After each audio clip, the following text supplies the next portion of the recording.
So, alle zusammen. Hallo. Hallo! Schau mich nicht so an, mach du weiter. Alright, hey, willkommen. Metal Server Folge Nummer 39. Tatsächlich. Ich weiss es nicht. Vorher haben wir eine Folge im Balkon gemacht, die kommt vor. Hey, nein, die haben wir nicht vorher noch aufgenommen. Du musst jetzt die haben Illusion aufrechterhalten, dass es ein anderer Tag ist. Wir sind ja auch an einem anderen Ort. Das ist ein anderer Tag, anderer Ort, gleiche Kleider. Aber heute haben wir wieder mal sehr spezielle Gäste.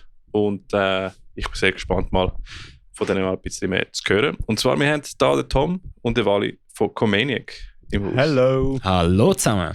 Hey, willkommen im Podcast. Ja, Comaniac haben ihr sicher mal in unsere Medienpartner-Videos mal gehört. Wir sind auch ein paar Gigs von Comaniac letztes Jahr.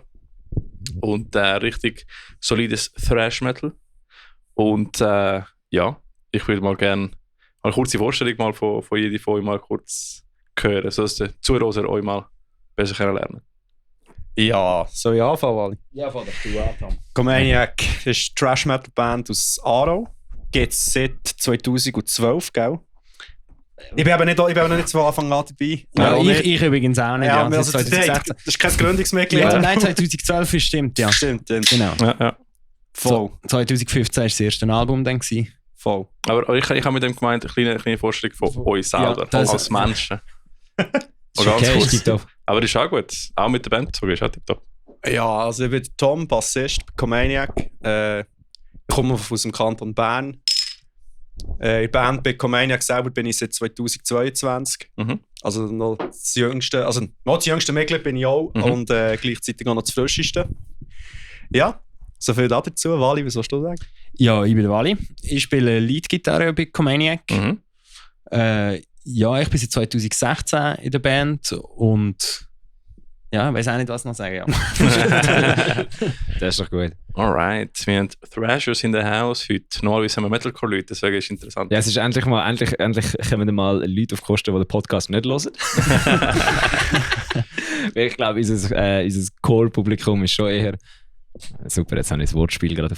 Das Core-Publikum ist schon eher am Core hören. Hey, ja, egal. Anyway, wir drücken euch jetzt mal andere Musik auf und das ist gut so. Ja. Wir sind Metal-Server, nicht Metalcore-Server. Das stimmt. Aha, genau. Wir haben auch ein paar Breakdowns sogar. So das stimmt, ja. Es ist wirklich... Ja. Es ist jetzt... das ist gut, ich höre eh am Fresh Metal, von daher ist ja nicht so, dass es... dass ich dem abgeneigt wäre gegenüber oder dass es Breakdowns braucht. Von dem her, das ist doch super. Nein, ich finde Thrash immer noch geil. Ich meine, es ist nicht, dass ich es am meisten hören, aber ich meine, ein bisschen Havoc, ein bisschen Evil, Lazarus AD, so Zeugs. Ja, gute Namen, ja. Die Havoc ist Shit. Die heilige Dreifaltigkeit sind sowieso immer noch Slayer, Sabbath, Rhythm, also von dem her. Ja, aber ich meine eben, das war New Wave of Thrash vor 15 Jahren. Das ist nicht mehr gerade neu. Vor 15 Jahren? Ja, eben, genau. Ja, das ist so. Ja, voll. Fakt, das stimmt. Als ich in der Lehre war, war ich glaube einer von meinen Oberstiften bei Battalion. Stimmt. Warte. Ich weiss nicht mehr.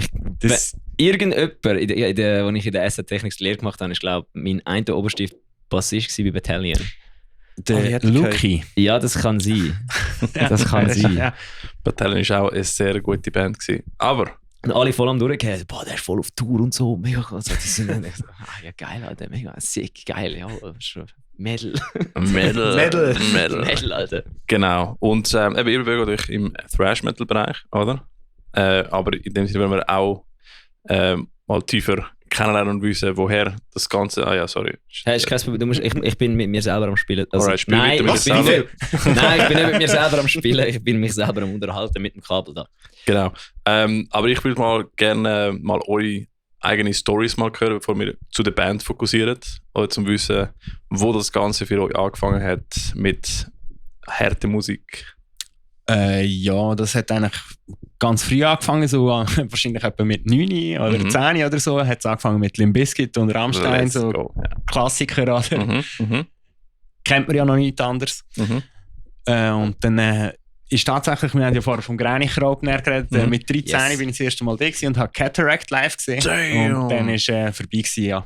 Nice. Das ist, sogar mit Metalcore ist mein Einstieg in die harte Musik tatsächlich. Es ist umgekehrt als wir.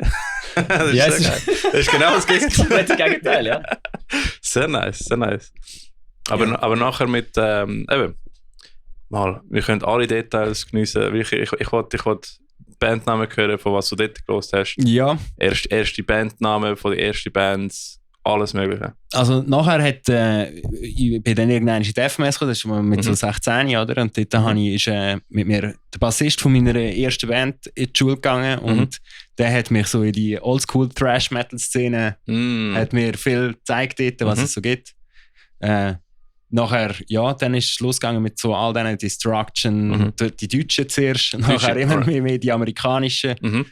Nachher, irgendwann bin ich Musik studieren, dann habe ich immer mehr auf die Gitarristen gelassen und dann sind so Testament und Megadeth die alten Sachen, oder mit Marty Friedman zum Beispiel, haben mich sicher sehr beeinflusst. Nevermore, Jeff Loomis, finde ich hure geil. Gott! Ja. Jeff Loomis ist... So, ja. Und jetzt höre ich eigentlich... es hat sich sehr viel breiter gemacht mit Musikgeschmack. Ich höre eigentlich alles, was einfach qualitativ mir gut erscheint oder mir gefällt, mit anderen Worten ausgedrückt. Ja. Alright. Aber was sind einfach so die Haupteinflüsse, die du hast als Leadgitarrist?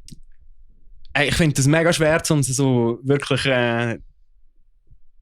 auf 1, 2 Namen beschränken. Aber wenn ich jetzt müsste, würde ich wahrscheinlich sagen, der Marty Friedman und Alex Skolnick, der Testament. Ja. Und wahrscheinlich die 2, die mich am meisten geprägt haben, so als Musiker. Ja. Alright. Bei dir, Tom? Ja, wie hat das bei mir angefangen? Eigentlich auch schon wirklich in jungen Jahren, glaube ich, als ich die alten CDs von meinen Eltern gefunden habe, so Bon Jovi-Scheiben, AC/DC-Scheiben, Kiss, Queen, das Zeug. Und das habe ich wirklich so in meiner Unstufenzeit viel schon gehört. Und dann mal so eine komische CD mit dem Titel Iron Maiden entdeckt. Das ist die kleine Underground-Band aus Belgien, gell? Ja, genau, ja, voll. Und das hat dann dort eigentlich schon seinen Ursprung genommen. Dann wirklich so, sag jetzt mal, ins gröbere Zeug rein. Das ist eben ein lustiger Heint bei einem, der eigentlich durch Videospiel auf das ist gekommen. Namhaft die Wrestling-Titel aus den Nullerjahren, SmackDown vs. Raw, wenn das noch etwas sagt. Jawohl. Und das ist vor allem eine Band gekommen, die mich extrem inspiriert hat. Das war Killswitch Engage. Der Song This Fire Burns kennt ihr vielleicht. Der hat mich dann voll abgeholt und das ist wirklich so die erste grössere Band. Gleichzeitig auch mit Metallica, wo mich ein Schulkollege drauf gebracht hat, dass die 2 Bands, die haben wirklich so das Feuer gestartet, sage ich jetzt mal. Und dann ist es eigentlich losgegangen mit dem, hey, eigentlich könnte man das ja selber auch machen. So, was wollen wir denn machen? Schlagzeug, nein, zu wenig Platz, Gitarre.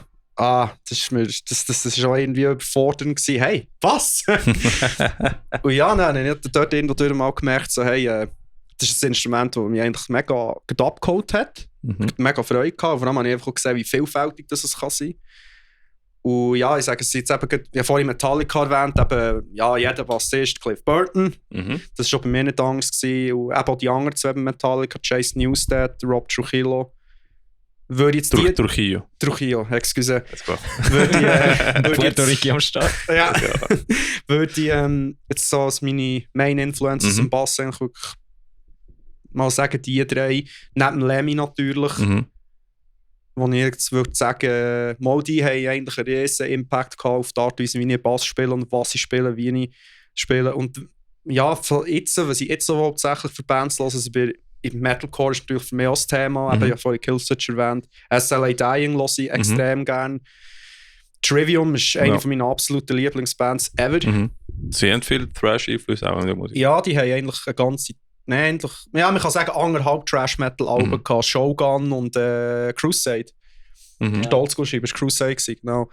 Die 2, die vor allem dort der Hink mega drin hatten. Genau, ja. Alright. Also, wir haben das Einhorn im Gebäude, wir haben einen Bassist, der nicht ein Gitarrist versucht zu sein. Wir haben einen richtigen Bassist.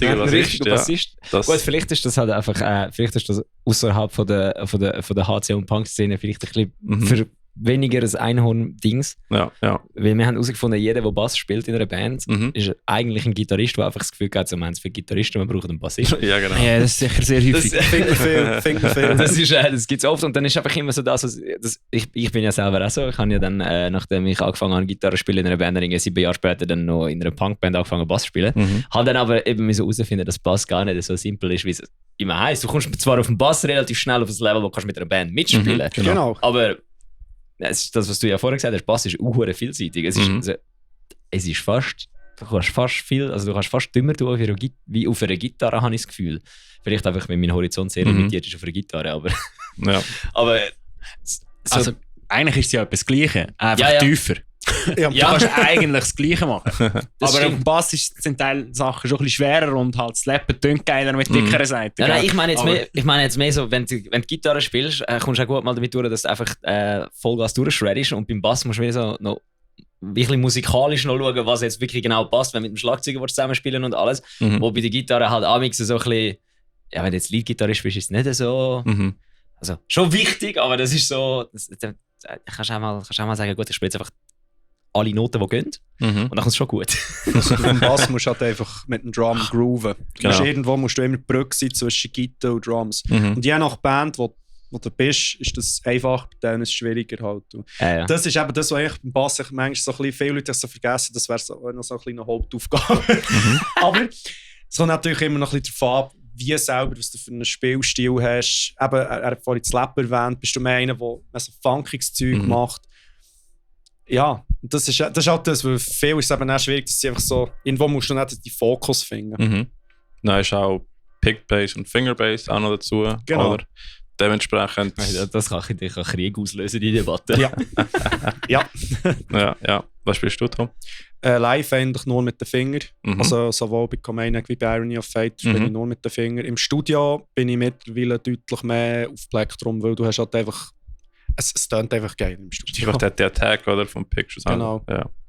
Aber ich meine, für live musst du auch einen richtig krassen Finger haben, um auch so einen ähnlichen Attack auch bekommen, oder? Du musst schon drauf hauen, ja. Ja, genau. Ja, sehr cool. Und ihr seid in dem Fall bei Comaniac, du bist jetzt 2016. Ja, genau. Oder? Wie bist du eigentlich dazu gekommen? Ich habe damals noch in einer anderen Band gespielt, Suborn, falls es irgendjemandem etwas sagt. Ja, wir haben dort, der Bassist von uns hat auch bei Comaniac gespielt. Und dort war es so, Comaniac haben 2 Members aufgehört, Gitarrist und Schlagzeuger. Und bei Suborn sind wir so an einem Punkt, wo einfach nichts mehr passiert ist. Und dann haben wir gedacht, komm, jetzt nehmen wir auch die motivierten Members von beiden Bands und es quasi zusammenstecken. Ja. Genau. Alright. Und ja, also wir haben uns schon lange kennengelernt, muss man sagen. Es ist halt gleiche Szenen, oder? Wir lernen sich halt kennen. Ja. Suborn, haben die auch Thrash gespielt, oder? Ja, so ein bisschen Death Metal Einfluss hat sicher drin, vor allem von der Stimme her. Wir haben ähnlich wie seine jetzige zweite Band, eine growlende Sängerin gehabt dort. Ah, okay. Ja. Shoutout an Lucy. Genau. Nice. Alright. Und Suborn, der Name sagt nicht etwas im Fall. Das ist weird, weil ich bin auch sehr ein Nerd. Ja, du bist als kleiner Fresh Metaler in die Schweiz gekommen und dann hast du das Gefühl gehabt, ja, voll. Ich muss mich anpassen. Aber jetzt bist Suborn, wann hat sich Suborn aufgelöst? Das war 2016 in dem Fall, oder? 15 noch, glaube ich. Ah, sogar noch 15? Oder vielleicht auch 16, ich bin nicht ganz sicher. Ja. Ende 15 oder Anfang 16. Voll, ja. Finden wir noch Musik online? Ja, die findest du noch. Sicher finden, ja. Kann ich dann nachher hören? Findest du noch auf YouTube, Spotify, findest du noch alles. Das weiss ich, du bist recht Fan von Suborn gewesen. Sehr gut. Man hört es. Hast du vorher schon irgendwie Bands gespielt, so Gut, du hast Musik studiert, das heisst, Schülerband wird wahrscheinlich ein bisschen ambitionierter gewesen sein wie eine Schülerband, wenn es eine Kerl hat. Nein, habe ich tatsächlich nicht gehabt. Ich habe wirklich mit Suborn, also wir haben am Anfang noch ein bisschen anders geheißen und so, aber es sind immer die gleichen Leute gewesen, habe ich angefangen mit in einer Bandkonstellation zu spielen und dann mit Musik studieren ist erst nachher gekommen, okay. Weil ich mich wollte quasi weiterentwickeln halt. Alright.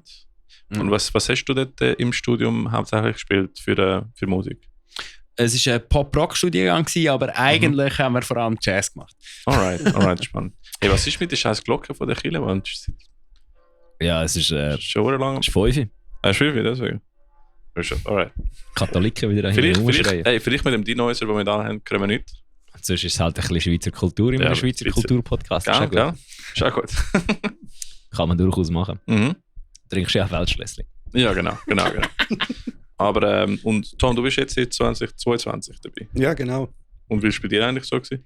Ja, bei mir war das, ich habe mal am Nachmittag plötzlich eine Nachricht bekommen auf Instagram, so, hey Tom, gib mir schnell deine Nummer, hast du auch die Zeit zum Telefonieren. Dann hat mir so einen ganz verwirrten Menschen angerufen und gefragt, ob ich Zeit hat für Session-mässig bei Comaniac zu passen. Das war der Drummer, der Steffu, Shoutout der Steffu.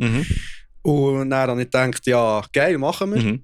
Weil ich Comaniac schon recht lange vorher auch kennengelernt. Wir haben ja auch ein paar Gigs vorher schon zusammen gespielt.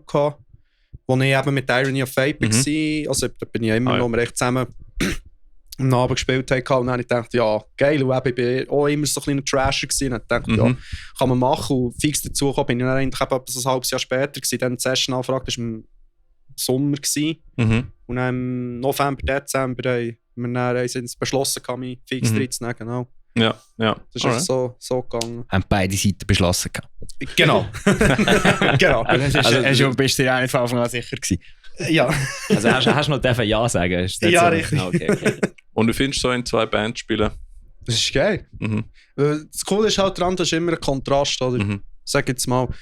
Und du hast natürlich ein mega breites Spektrum von einem Netzwerk, das du hast. Oder wenn du zuerst etwas musst wissen oder etwas musst planen, du hast halt einfach immer doppelt so viel Leute und nach Erfahrung kannst fragen. Das ist halt das, was mega cool ist eigentlich. Oder? Was ich jetzt muss sagen, das Fakt noch so, irgendwie bringe ich so terminlich her, dass es nebeneinander durchgeht. Das habe ich mich schon gefragt, wie ich das geschafft habe bis jetzt, aber es geht. Sehr gut, ja. Das ist eigentlich für mich die Erfahrung eigentlich so cool. Schon nicht das erste Mal in 2 Bands bin. Bei Irony of Fate bin ich schon immer gewesen, bin ich quasi das Gründungsmitglied gewesen. Aber ich bin auch eine Zeit lang noch bei einer Metalcore-Band übrigens namens Agony of Tales. Haben die geheissen. Ich kenn die. Now, der Dave, oder? Der Dave, ja. Du kennst ihn. Okay, aber das ist jetzt auch ein hure guter Guest gewesen. Du kannst sagen Metalcore-Band und Dave und dann bist du ziemlich safe mal bei jeder Band bei irgendeinem Mitglied. Ja, okay, gut Punkt, der Dave. Weil der Dave hat in der Band, also der Tim vor Whiteout, mein Gitarrist, oder? Der hat eine eigene Band gehabt. Wie Mask the Faceless. Mask the Faceless, oder? Und dort habe ich ausgeholfen, oder? Für 6 Monate oder so. Und der Dave war der Bass am Spielen gewesen, am Aushelfen. Wann war das? 2014 wahrscheinlich. Ja, das war vor Agony of Tales. Genau, vor Agony of Tales, genau. Ja, aber das ist leider nicht so ein langlebiges Projekt gewesen. Also er macht jetzt wieder Musik mit dem Sänger, den wir dann zumal hatten. Ja, nein, Dave ist cool. Er hat Drum gespielt, aber ich glaube, er hat auch noch Gitarrenzeuge zum Teil auch noch geschrieben. Genau, also eben, eine Zeit lang bin ich noch bei einer Hardrock-Band, die Trisella heisst. Schon mal so. Ja. Aber das ist jetzt auch schon ein paar Jahre her. Ja, von dem her gesehen bin ich eigentlich gewonnen gewesen, so 2 Bands rum zu nutzen. Ja gut, ich meine, es gibt auch nie genug Bassisten, oder? Das stimmt, es hat nicht genug Bassisten. So wie Drummers und Bassisten ist immer so, es gibt der Reto zum Beispiel, der spielt in 7 Bands. Ah, der Reto, Ja. Der Gumpi-Reto. Ja, genau, der Gumpi-Reto. Ja, der spielt in, ja, ich weiss, das ist schon unglaublich, aber das ist geil an sich. Ja, typisch Bassist und Drummer spielt immer mehr als eine Band, weil du brauchst einfach, und es gibt nicht so viel. Gitarristen hast du genug. Es ist wirklich ein Geheimtipp von mir, als wenn du Gitarrist bist, kauf dir einfach mal einen Bass und übst ein bisschen. So kommst du plötzlich irgendwelche Anrufe über von Leuten, die du schon lange nicht mehr gehört hast. So sagen, hey du spielst ja Bass oder so. Ja, mir schlecht als recht, aber wieso? Ja, du, also, ich habe da so eine Idee. Mann, ja, das ist crazy. Allerdings, das haben wir noch nicht gefragt in dem Fall. Die erste Gitarre. Aha, ja, die komplette Backstory. Ja, genau, wir müssen wissen, nerden, ja. Genau. Wie ist eigentlich mit dem Instrument angefangen, aber auch, was sein erstes Setup war, was sich inzwischen geändert hat. Oder, ja genau, was hat dich eigentlich dazu gebracht, mal Gitarre zu lernen? So, also wir sind jetzt so über die Musik und Cataract haben wir jetzt schon mitbekommen, aber also, was ist der ausschlaggebende Punkt, dass du gesagt hast, ich wollte jetzt eine Gitarre in die Hand nehmen? Ja, also ich habe schon als Kind habe ich einfach klassische Gitarren in der Primarschule gespielt. Ja. Und dann hat es mich aber irgendwann angeschissen, habe keinen Bock mehr gehabt, mit 13 oder so. Und das ist eben nachher auch, als ich in der FMS, den ich vorher erzählt habe, als ich den anderen kennengelernt habe, er hat seine Band gehabt und ich habe gefunden, hure geil, bin im Bandraum gewesen, mal einmal, oder? Und dann habe ich nachher mir eine E-Gitarre geholt und ja. Was war das für eine? Ein Handbaute von einem von Aarau. Also es ist ein Alright. Ja, aber ich würde jetzt nicht sagen, dass es die beste Gitarre war, sondern es ist so, ja, es ist ein Handbau, ich sage mal. Okay, Handbau, ja, Handbau heisst nicht unbedingt gut, das stimmt. Ja, es klingt so, ja, Custom, ja, aber nein, also es ist nicht so, wie man sich das jetzt vorgestellt hat. Und Verstärker? Ein Verstärker, den ich daheim hatte, war zuerst ein Fender, wo wirklich also das Übelste für Metal, was du überhaupt kannst. Ja, also der erste richtige Amp, den ich hatte, war ein Engel Fireball nachher. Alright, passend. Der Engel Fireball ist so schon geil. Ja. Der ist so. Letztens habe ich den Meteor können kaufen. Ich habe eigentlich ein Cab wählen, ich habe eigentlich ein 212er wählen für die Heim, weil ich irgendwie so einen kleinen Amp kann und denke dann jetzt, wo ich nicht mehr so Nachbarn habe, die mich rausrühren, wenn ich anfange Musik zu machen. habe ich mir so ein Cab wählen kaufen, dann bin ich auf Ricardo so rumschauen und dann irgendwann habe ich gesehen, das ist so aus Witz, einfach so, das Cab kostet neu weniger. Du jetzt da willst. Ja. Dann steht so gestanden, plus der Verstärker. Ich so, okay. Was für ein Cab ist es? Das Harley Benton mit der V30 drin. Nein, dann ja. Das ist einfach so das 260 Stutz auf Thomann Cab. Also wenn du nicht viel Geld hast, willst du ein gutes Live-Rig haben und das Cab brauchst. Hey, das sind genau die gleichen Speaker, wie das du in einem Mesa-Cab oder was auch immer drin hast. Das ist genau das Gleiche. Vor allem, wenn du den Speaker alleine würdest kaufen, 2, wäre es teurer wie das Cab. Ja. Ja, dann habe ich gesehen, dass dort noch der Amp dazu ist und dann habe ich für so irgendwie 20 Stutz mehr, wie das Cab kostet, Amp und Cab bekommen. Das stimmt auch. Der Fireball, also der Meteor ist die kleine Version von Fireball, glaube ich, wenn ich es richtig im Kopf habe. Den kenne ich nicht mal, muss ich sagen. Der ist einfach nur mit 20 Watt anstatt irgendwie 100. Meine ist 50. 50. Ja, das ist wirklich. Ja. Du hast den Fireball und den Powerball auch noch dazu, oder? Der Unterschied, was jetzt der Powerball ist die kleine Version von Fireball. Nein, der andere Weg. Fireball ist die kleine Version. Gut, dann ist meine nochmal die kleine Version von, ist ja eigentlich egal, das ist ein Engel-Amp, das ist geil. Aber das ist geil, ja. Definitiv. So thrashy Zeugs ist perfekt. Sonst. Aber spielst du noch Engel? Nein, aber ich habe unterdessen selber ein Studio. Und jetzt habe ich ein paar Amps daheim. Also brauche ich vor allem... brauche ich vor allem den Mesa Boogie und die EVH sind eigentlich meine Favoriten, ja. Ja, sehr gut. Und sonst, was hast du für andere Verstärker? ein Hughes Kettner habe ich noch stehen. So ein Vox. Aber ja. Was ist der typische Vox? Also das ist ein Combo. So A30? Nein, es ist nicht ein A30, ich weiß auch nicht mehr. Twin Night, das ist so ein Twin-Verb. So ein Hybrid-Ding, irgendetwas. Alright. Das ist mit Röhren und... Ja, aber Fender Amps ist schon noch geil. Und du hast Studio erwähnt, in dem Fall machst du sehr gerne mit Analog-Gitarre-Sound. Ja, lustigerweise live spiele ich in Camper. Okay. Aber, sehr gut, ja. Also, weil ich finde, live ist es, du kannst so viel falsch machen mit einem Röhrenamp und Camper steckst ein und hast deinen Sound. Oder? Ja. Und der kleine Unterschied, was es noch macht, ich behaupte, das nimmst du live nicht wirklich vor.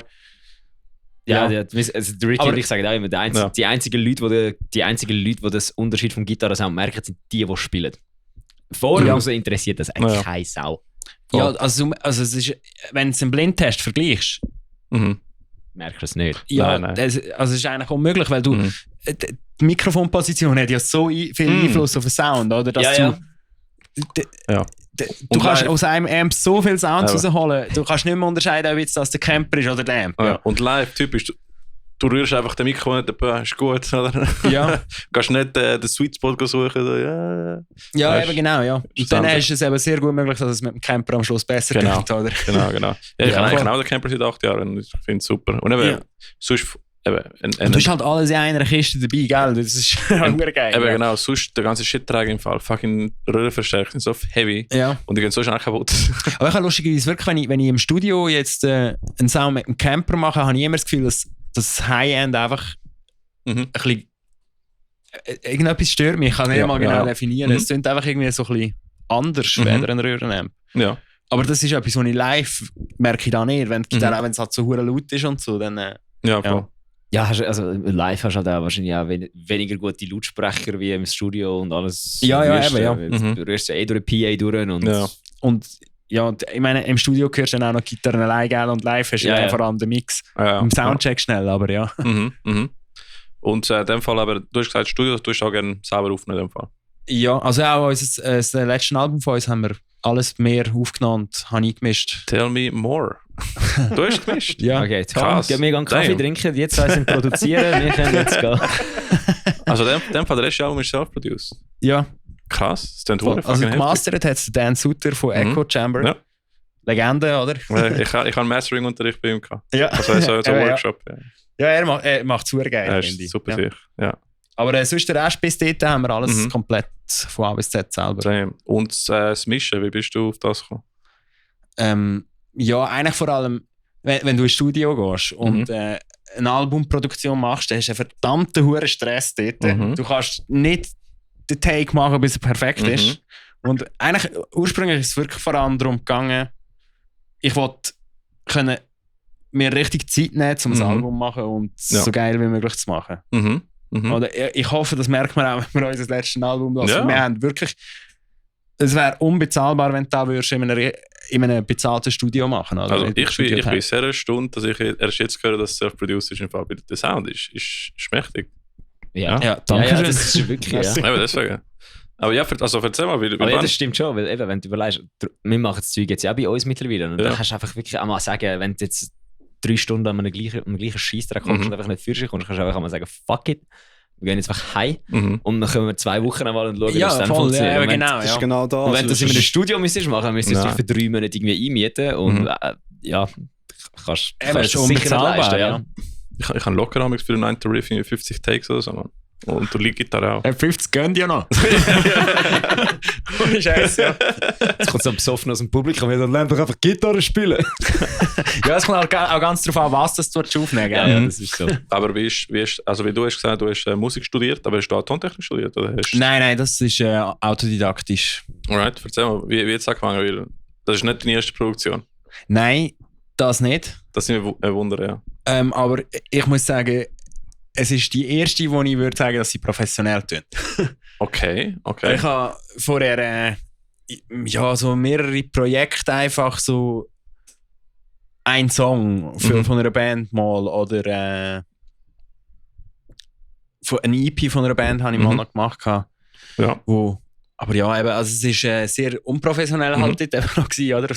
Irgendwie fast an. Irgendwie musst du anfangen, oder? Und ja, also was mir vor allem mega fest bewusst worden ist vor dem Album ist, wenn du dir 10-mal so viel Mühe gibst, dass da, wo du aufnimmst, einfach geiler tönt, Amen. Dann tönt es am Schluss nach wie ein professioneller Mix. Und wenn du einfach irgendetwas herschleuderst und dann denkst, fix it in the mix, dann hast du verloren. Oder? Dann hockst du stundenlang dort und fuck, das tönt scheiße, es geht nicht. Und, es ist shit in, shit out. Ja, genau, ja. Es ist das er hat absolut recht, das kann ich zu 150% bestätigen. Ja, es ist so. Es ist nicht Alchemie, du kannst nicht Gold aus Scheisse machen. Du musst wirklich beim Recording, das ist das Wichtigste. Ja, genau. Ja. Voll, ja. Aber wie lange machst du das jetzt schon?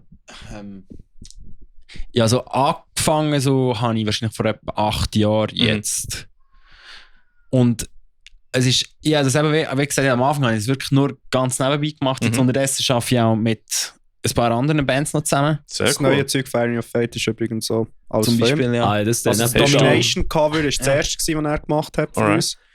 Jetzt den letzten Song, den wir rausgehauen haben, Roll the Dice, ist schon von ihm. Eigentlich alles, was in nächster Zeit noch released wird, ist alles endlich im Mischpult gehockt. Ja, das Zeug dann auch heftig. Ja. Also, wenn eine Band will, dich kontaktieren, so mal etwas aufnehmen ist oder mastern, wo können sie das machen? Also, entweder ich habe eine Homepage, wo ich ehrlich gesagt wieder mal die Rechnung zahlen muss, damit sie wieder online ist. Aber das wäre Sonic Screwdriver Studios, falls jemand Doctor Who kennt. Okay. .ch. Alright. Instagram-Profil oder so? Einfach meine privaten halt oder über Comaniac finden wir mich halt einfach. Ja. Aber ja, also das mit dem Marketing ist meine Stärke bis jetzt. Aber das ist sehr schön, erwähnen dir da. Das hätte ich würde unbedingt ein Instagram-Profil machen. Ich kann meine Homepage, also ich kann auch produzieren, oder ich kann meine Homepage auch einfach canceln. Niemand schaut die scheiß Homepage. Oder alle gehen einfach zum Instagram-Profil oder schreiben das so. Und das würde ich unbedingt empfehlen, dass Sonic Screwdriver hast du gesagt. Ja, genau. Mach mal heute eine Instagram-Page mit dem. 5 Minuten erledigt, das ist mega easy. Ja, und du hast, also was ich jetzt gemacht habe, ich bin voll sicher, ich kann einfach für jede Production, die ich gemacht habe, einfach ein Bild gemacht habe mit dem Jahr, Namen von der Band, was auch immer, was es war, und einfach so, jemand klickt drauf und dann siehst du alles, was ich gemacht habe, oder? Ich habe auch so Spotify-Playlist gemacht mit meinen Sachen und ich brauche nicht mehr eine Homepage. Und ich kann es einfach so easy machen. Also, und es ist einfach einfacher, zum einfach klicken und schreiben. Ich finde so, für den, wenn jemand sucht, das stimmt zwar schon, aber das Problem ist einfach, dass nicht alle Instagram haben. Aber ja. Ja, das stimmt. Das also gerade Musiker sind noch häufig komische Vögel. Das stimmt, ja. Das stimmt. Das ist ein guter aber ja. Ich vergesse auch die Zielgruppe. Ja. Sogar schockiert. Ja. Du vergisst auch, dass alle Leute, die bei dir gehen mischen, halt einfach so 12-Jährige mit Moshpants sind, wo jeden Morgen vor dem Spiegel stehen und Instagram-Story machen, wie jetzt die Vans perfekt zu der Haaren. Nichtsdestotrotz sollte ich natürlich das Instagram machen, das ist wahr. Das ist ein guter Punkt. Nein, du hast recht. Ich fokussiere mich nur auf Instagram jetzt, Facebook auch, tue ich vernachlässigen. Ja gut, Facebook ist tot. Facebook ist mausetot. Aber das ist im Fall, nein, das ist im Fall verdammt witzig. Jetzt bei Comania kriegt es verdammt extrem. Dort haben wir auf Facebook immer viel mehr Interaktion als auf Instagram. Auf Facebook sind wir natürlich auch schon viel länger, aber dann ist mir das mal aufgefallen. Trash Metal. Ja, oldschool. Es ist wirklich eine Generationsfrage. Ja, es ist abartig. Also klar, jetzt mit dir ist auf Instagram auch relativ gut geworden. So eben seit dem letzten Album-Run ist eigentlich tipptopp. Aber vorher ist wirklich besser auf Facebook die Reaktionen. Also, da bin ich geschaut. Also, ja, ist ja ganz klar, das ist einfach ein älteres Klientel. Ja, eben. Also Ricky und ich haben neben der Platte Daffy gemeint, wir ziehen den Altersschnitt ein bisschen runter. Ja, das ist mir so gegangen, als ich vor 2 Jahren bei Saxon hören live. Da bin ich mit einem Kollegen reingelaufen. Das ist jetzt der, glaube ich, 25. Saxon. Ja, also das ist der Shit gewesen. Das ist eine gute Band, das ist eine richtig krasse Band. Das war wirklich der Wahnsinn gewesen. Und dann komm, jetzt gib mir das einfach endlich mal. Weil ja, die sind ja im Alter, du weißt nicht, wann das sie hören, oder? Ja. Ich habe gelaufen, haben wir lange angeschaut, während das schon etwa 100 Mal gesehen. Ich sagte, ja, der Altersschnitt ist jetzt zum 30 Jahre vermutlich. Nein, stimmt, die Platte drauf. Gut, nein, das ist gleich noch recht viel jüngere. Ja, also ich muss sagen, das muss ich sagen, durch Xonor sehe ich, dass eine komplett neue Zielgruppe kommt, die irgendwie Late Teens, Early 20s im Fall, wo Thrash los und ja, voll. Ja, hässige Teenager. Hässige Teenager. Es fällt wieder ein bisschen an, ja. Es ist immer ein Cycle, oder? Es ist 90er ist wieder abgegangen und nachher eben New Wave of Thrash oder so. Ja, jetzt wieder zusammengeht. Jetzt kommen wir die scheiß Schlaghosen wieder zurück. Es ist zyklisch. Es ist ja so. Also du musst eben, sag es mal, ich habe es mal irgendwo in einem Metal Hammer gelesen, also so Trash Metal braucht Wut im Bauch oder irgendwie so etwas. Und das war dann, wo sie so Timeline drin hatten und das war das Thema, wo Metallica sich die Haare geschnitten hat so, und nicht mehr Trash Metal gemacht haben. Und eigentlich auf eine musikalische, interessante Reise gegangen sind. Anyway. Und dann ich sage, ja, braucht es für Trash Metal, musst für das hässig sein. Und dann denke ich einfach nur, ja, so halt, jetzt habe ich Comania-Konzert, du der Stefan, du Schmierger, das sind so voll so friedliche Menschen, weißt du? Und vor dem Konzert sind wir noch am Lachen und haben es lustig zusammen und dann gehst du auf die Bühne auf dem Marsch. Auf die hässigste Mucke. Ja, braucht es Wut im Bauch? Ja, vielleicht. Das hat echt geil tönen. Was ich einfach gemerkt habe, ist, wenn ich nicht zufrieden bin mit der Gesamtsituation von meinem Leben, bin ich wesentlich kreativer. Weil wenn ich einfach so gechillt am Sonntagmorgen auf dem Balkon hocke und einfach so das Gefühl habe, ja, also eigentlich geht es mir schon viel zu gut. Dann, vielleicht ist es einfach das, weil ich habe immer so, bei den Punk-Bands habe ich immer so das Gefühl, du merkst immer, sie sind jung, haben kein Geld, sie sind in einer scheiß Situation im Leben, die Musik ist absolut Bombe. Und dann werden es grösser, haben ein bisschen mehr Geld über, werden ein bisschen älter, sind ein bisschen zufriedener und dann kommt der Disconnect von der Band zum Publikum, weil einfach das Publikum halt eventuell nicht die Chance gehabt hat, zum selber ihnen besser, weil halt Punks sind ja eigentlich wirklich meistens so wirklich Punk ist ja schon eher unten. Und die haben dann vielleicht nicht die Chance gehabt, um ihnen besser, also nicht bessere, aber einfach einen anderen Lebensabschnitt rein. Es sind immer noch so ein bisschen die Verbindung total nicht. Genau, und dann kommen die anderen nicht mehr mit dem Zeug hinführen, wo sie sich darüber aufregen und dann ist halt so vorbei.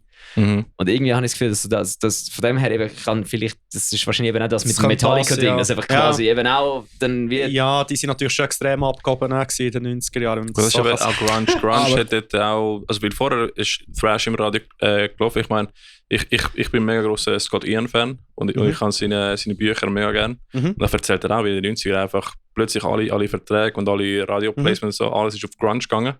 Und dann ist so wie, ja, in dem Fall spiele ich halt Poker jetzt. ja, also ich glaube, das ist sowieso so ein Abschnitt in Metal-Geschichte. Also Grunge, ja, ich weiss nicht, also ich finde jetzt Alice in Chains hure geil. Sehr cool. Ich finde das wirklich eine der geilsten Bands. Auch Pearl Jam, Soundgarden. Nirvana bin ich so ein bisschen gespalten, weil man natürlich merkt, so ein bisschen, ja, Songwriting technisch ist es okay, aber mit 3 Riffs, ja, anyway. Auf jeden Fall, es ist immer so ein bisschen schwierig, aber ich glaube, in den 90er Jahren, wenn du dann so, ich bin eben das noch deutlich zu jung gewesen, um das zu merken, ich habe noch kaum existiert, aber ich glaube, so, wenn du so in den 90er, also so von den 80er, 90er, so eine Phase Metalhead bist du und dann hast du eigentlich so den Downfall miterlebt. Ja. Wenn du ja wirklich mit älteren Leuten darüber redest, die sagen einfach, weißt du, in den 90er der Metal tot war. Und ich also denke so, der war mal toter gewesen, als er auch schon war. Weil es halt einfach eine Subkultur ist, wo im Mainstream halt nicht viel davon mitbekommst. Und ich dachte, also, ist es wirklich toter gewesen oder ist es jetzt dort genau dran? Das weiss ich auch nicht. Ja, ich glaube, es ist halt auch, wenn in den 80er Jahren ist es ja wirklich richtig populär gewesen. Yes. Also, und dann fühlt es sich nachher auch einfach tot an, wenn es weniger ist. Ja. Stimmt, in den 80er Jahren ist ja gut, ja. Ich habe letztens mit irgendeinem geschnurrt, der anscheinend am irgendeinem Guns N' Roses Konzert gearbeitet hat. Und dann hätte ich ein Sofa, es war in Basel das Konzert, irgendwo in so einem Stadion, und dann hätte ich das Sofa wieder zurück auf Zürich müssen, weil sie irgendwie aus, ich weiss auch nicht, was für Gründe anscheinend das Sofa aus dem Hallenstadion dort hingebracht haben. Und dann haben sie das zweite Welle das Sofa geholt, nachdem die Security gesagt hat, sie sind aus der Garderobe raus und die Garderobe-Tür aufgemacht. Der vorher war, hat gerade am Boden gekotzt und die Tür wieder zugemacht und sich dann entschieden, das Sofa wird ganz sicher nicht mehr angelangt. Dann ist zur Produktion gekommen und hat das Gefühl, wieso wird das Sofa jetzt nicht auf Zürich gebracht? Und dann sagt Bruder, morgen spielt Céline Dion dort. Geh mal rein. Wolltest du wirklich auf das Sofa setzen? Oh, shit. Und ja, ich gehe jetzt nicht zu viele Details rein, ich weiss auch nicht, ob es stimmt, ob das wirklich so stimmt, aber die Story, die mir erzählt wurde, war, dass das Greenfield Toy wahrscheinlich sauberer war wie die Backstage-Garderobe. So, ich kann mir das sehr gut vorstellen. Ich glaube, in den 80er Jahren hat es viele Bands gegeben.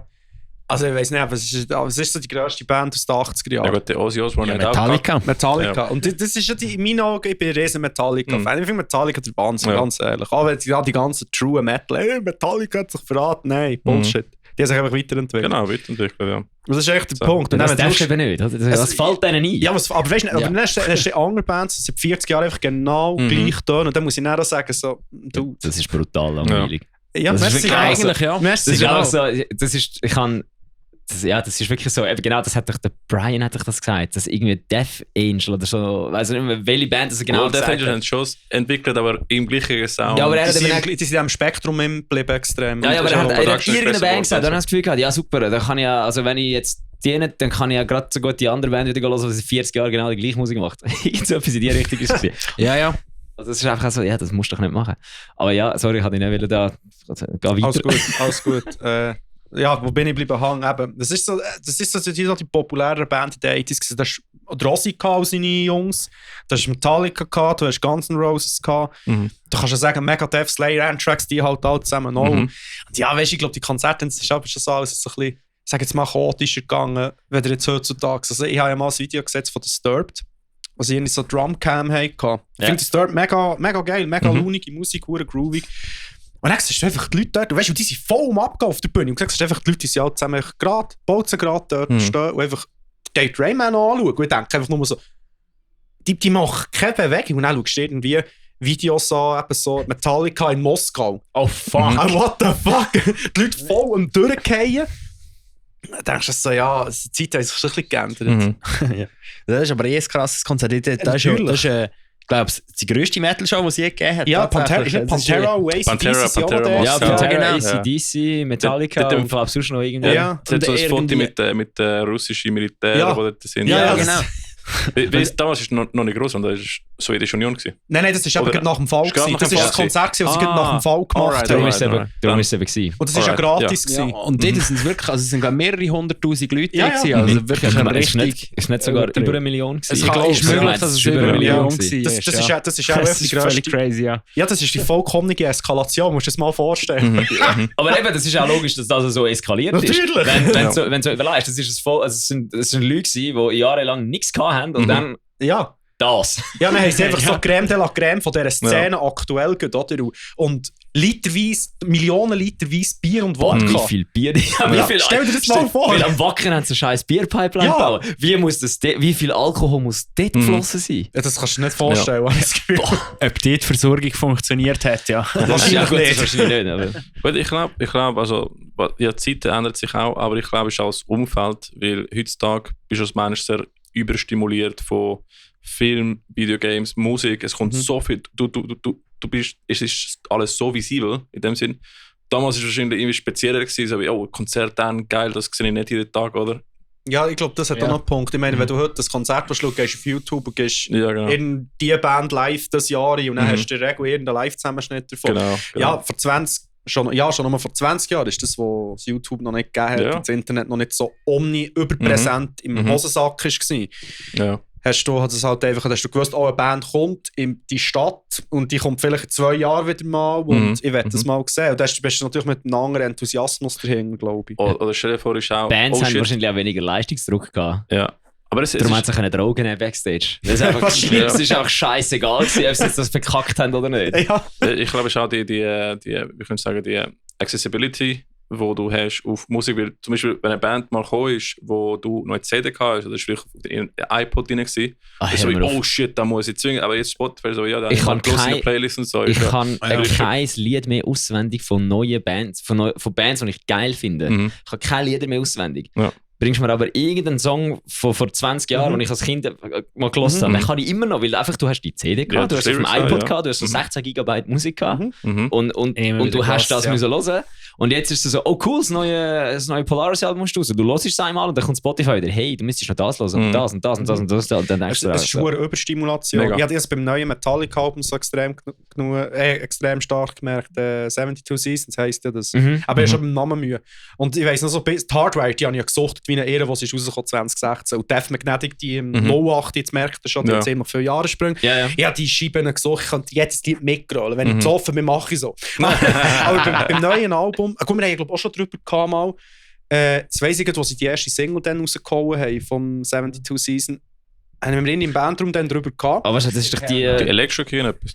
Irgendwo so, ist nicht Lux Eterna? Lux Eterna, genau. Aber der ist geil. Der ist geil. Und dann haben wir dann alle so gesagt, ja, also ich habe gedacht, hey, ich finde den Song hure geil. Und dann der Wally, fast die Gitarre-Nerd, ja, aber jetzt das hure Gitarre-Ding am Anfang, das bleibt dir ja nicht. Du bist so, ja stimmt, sicher recht. Ja, der Hook, oder? Das ist das, was bleibt dir nachher? Wirklich nichts mehr. Genau. Du weißt einfach, es tönt so ein bisschen oldschoolig. Obwohl das ist der einzige Song, der mir geblieben ist vom Album jetzt. Ja, der Refrain ist einfach schon, der ist schon catchy. Ja, der ist brutal catchy. Ja, ich habe letztes Jahr mit dem Brian mal darüber geredet, weil er hat das Gefühl gehabt, er hört jetzt auf Trinken an Konzert, weil er sich nicht mehr daran erinnern kann, was es war. Und ich habe das Gefühl gehabt, das hat wahrscheinlich nicht etwas mit dem Alkohol zu tun, sondern einfach, weil früher sind wir nicht an so viele Konzerte gegangen. Ja. Und letztes Jahr bin ich auf 65 Konzerte gewesen. Und das ist wie wenn du morgen im Zug einsteigst, irgendwo hinfährst und wieder zurückfährst, du kannst dich an dein Pendeln nicht erinnern, außer irgendetwas Spezielles passiert. Ja. Und die meisten Konzerte sind halt, wenn du an über 50 Konzerte gehst, ist es halt nicht mehr speziell, außer effektiv eine Band macht etwas Spezielles, wie zum Beispiel ein Trio, wo dann mit Donuts auf die Bühne kommt. Okay, das ist wirklich speziell. So, plötzlich, sie haben auch Saxophon-Solo gespielt. Also sie sind von der Bühne und dann kommt der Gitarrist raus mit einem Saxophon-Solo durchgejettet. Dann, das ist tight. dann sind sie wieder zurückgekommen, haben irgendwie I Wanna Dance With Somebody covered und der Gitarrist hat nicht gespielt, sondern nur Donuts gegessen. Und das bleibt er. Aber sonst alles andere, wo die Band einfach auf die Bühne kommt, spielt und sonst nicht wirklich etwas du mit deinen Kollegen nichts machst, was irgendwie speziell ist, nichts außergewöhnliches passiert, das hast du nach 3 Shows vergessen. Ja, natürlich, ja. Und das ist wahrscheinlich eben auch das Gleiche mit der Musik, weil früher hast du halt wie das eine Album hören, das du jetzt gerade neu gekauft hast. Und das hast du immer und immer wieder gehört. Genau, du hast es halt so geil gefunden. Und du hast vor allem auch nicht ein Handy gehabt, wo während du gelost hast, dich abgelenkt hat vom Hören. Weil mir ist jetzt, ich habe gestern wieder bin heimgefahren und habe irgendetwas gelesen und dann habe ich gemerkt, ich habe keinen Akku mehr vom Handy und habe das Handy in den Hosensack genommen, zum Strom sparen, dass ich Musik habe bis die Heime. Und ich habe so gemerkt, hey, das Album ist viel geiler, wie wenn ich Akku habe, weil dann höre ich nicht zu. Dann bin ich irgendwie noch auf Instagram oder sonst irgendwo am Zeug machen. Was noch ein Vorteil ist, wenn ich bin Pendler vom Arbeiten, ja 3-4 Stunden Arbeitsweg, eine ist eben die Freundin, die durchgeht, also ich bin viel im Auto unterwegs. Und im Auto Musik hören ist eben auch relativ face, weil du kannst wenn du jetzt irgendwie am Abend unterwegs bist, nicht so viel Verkehr ist, kannst du einfach auf die Straße konzentrieren und kannst einfach Musik hören. Das ist fast meditativ. Also zum Glück nicht zu meditativ, das wäre ziemlich schlecht. Aber es ist meditativ. Ja, voll. Es ist übrigens, by the way, als Musiker habe ich gemerkt, in der heutigen Zeit wird es immer schwieriger zum Lieder lernen. Wenn du jetzt so GP-Files hast, dann musst du das Zeug lernen, weil du hast den scheiß Huren Kasten und der lenkt die immer ab. Aber dann musst du dich wirklich noch fast wie isolieren. Ja, das Gefühl, je mehr Songs das kannst, desto schwieriger wird es ist nicht mehr so eindeutig, oder? Irgendwie mit der Zeit, weil es so viel sind. Ja, das auch. Also auch habe ich im Studium mega gemerkt, ich konnte 100 Songs spielen mit dem Blatt vor der Nase, aber auswendig eigentlich nicht mehr. Außer da von meiner eigenen Band halt. Aber ja, da bin ich bei Karaoke from Hell so impressed. Ja. Karaoke from Hell? Das ist ja so eine Zürcher Band, die effektiv so Karaoke-Events gemacht hat, einfach so, mit Band. Wie viele Songs sind in der Liste? Die haben etwa 120 oder 150 Songs im Repertoire gehabt. Was? Ja, hey, und dann war alles, also von Danko Jones bis irgendwelchem Fresh Metal, alles. Ja, das ist in Zürich also haben sie es auswendig gemacht oder haben sie dann noch Sheets gehabt? Nein, ich weiss nicht, ich glaube, die haben keine Sheets gehabt auf der Bühne. Das ist früher... Das finde ich heavy, ja. Das ist heftig, ja. Karaoke from Hell ist halt eben früher immer in Zürich gewesen, einmal im Monat oder einmal in ein paar Monaten gewesen. Und eben der Host ist eben der Martin von Celtic Frost Ja, gewesen, stimmt, ja.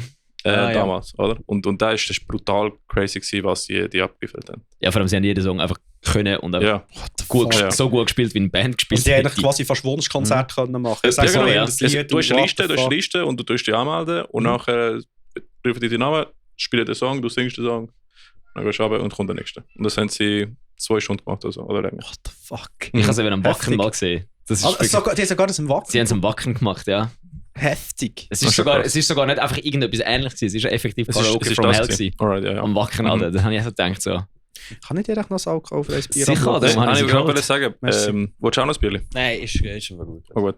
Sonst, ich hole noch sonst mehr, oder willst du studieren? Nein, stimmt top. Da hat die zwei. Ich kann noch Dann mit gib Menschen mir noch die nicht. alkoholfrei. Ja, super. Danke. Ja, nein, ja. Also es ist wirklich so, also es ist wirklich mit dem Überstimulation, es ist wirklich so ein bisschen blöd, weil du hast, ich merke es, ich probiere seit irgendwie, ja, schon seit einem halben Jahr einen SLA Dying Song zu lernen. Ich bin mir ziemlich sicher, ich könnte den schon. Ja. Würde ich nicht, mein Problem ist einfach, ich lerne vor dem Laptop.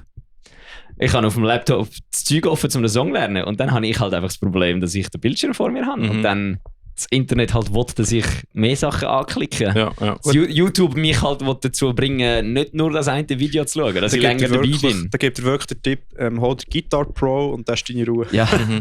Ja, Aber ja. mit YouTube-Tutorial kannst du schon, aber du hast ja schon eben auch immer die Kackablenkung. Genau, die ganze Zeit. das ist mein Hauptproblem. Oder einfach mal das scheiß Sheet oder einfach mal Tabs ausdrucken und anhocken oder irgendwie so Ja, etwas. voll. Aber eben, drückst du dann nicht mehr aus, nimmst es aufs iPad. Ja. Gehst mit dem iPad irgendwo hin. Super, das iPad sagt dir, hey Silvan, du hast schon lange nicht mehr YouTube-Videos geschaut, willst du mal? Es ist schon ein bisschen verwirrend. Hey. Einfach aus dem WLAN gehen. Ja, Genau. ja. Aber früher sind wir Menschen auch mal langweilig gewesen, oder?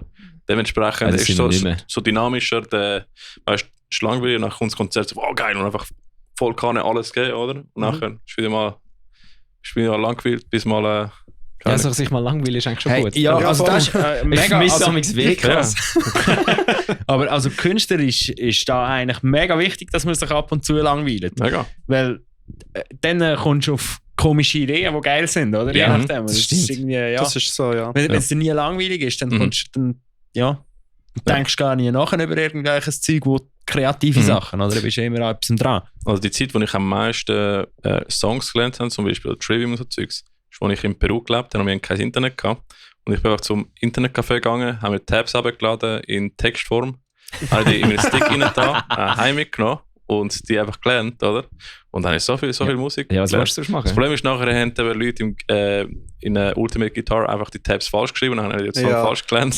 Ja, das ist eben genau die Pest. Multimate Guitar ist das mega Pest. Ja, ja. Das ist so viel immer. Battery, weißt du noch? Wir haben auch so Ja. Diskussionen gehabt. Ich Ja, habe das ist- ich habe Tabs gehabt von.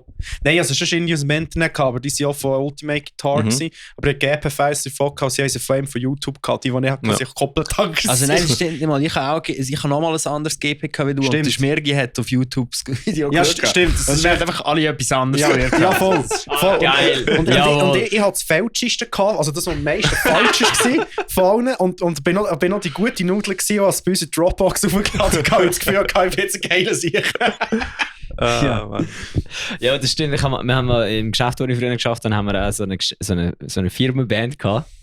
Dort haben wir, ich habe sogar mal 3 Bands gehabt, verrückte Sache. Hey. Dort haben wir dann auch einfach so für so Firmenfest und so ein paar Songs geübt, oder? Und dann kommen wir und dann haben wir, was ist es, Smells Like Teen Spirit gespielt.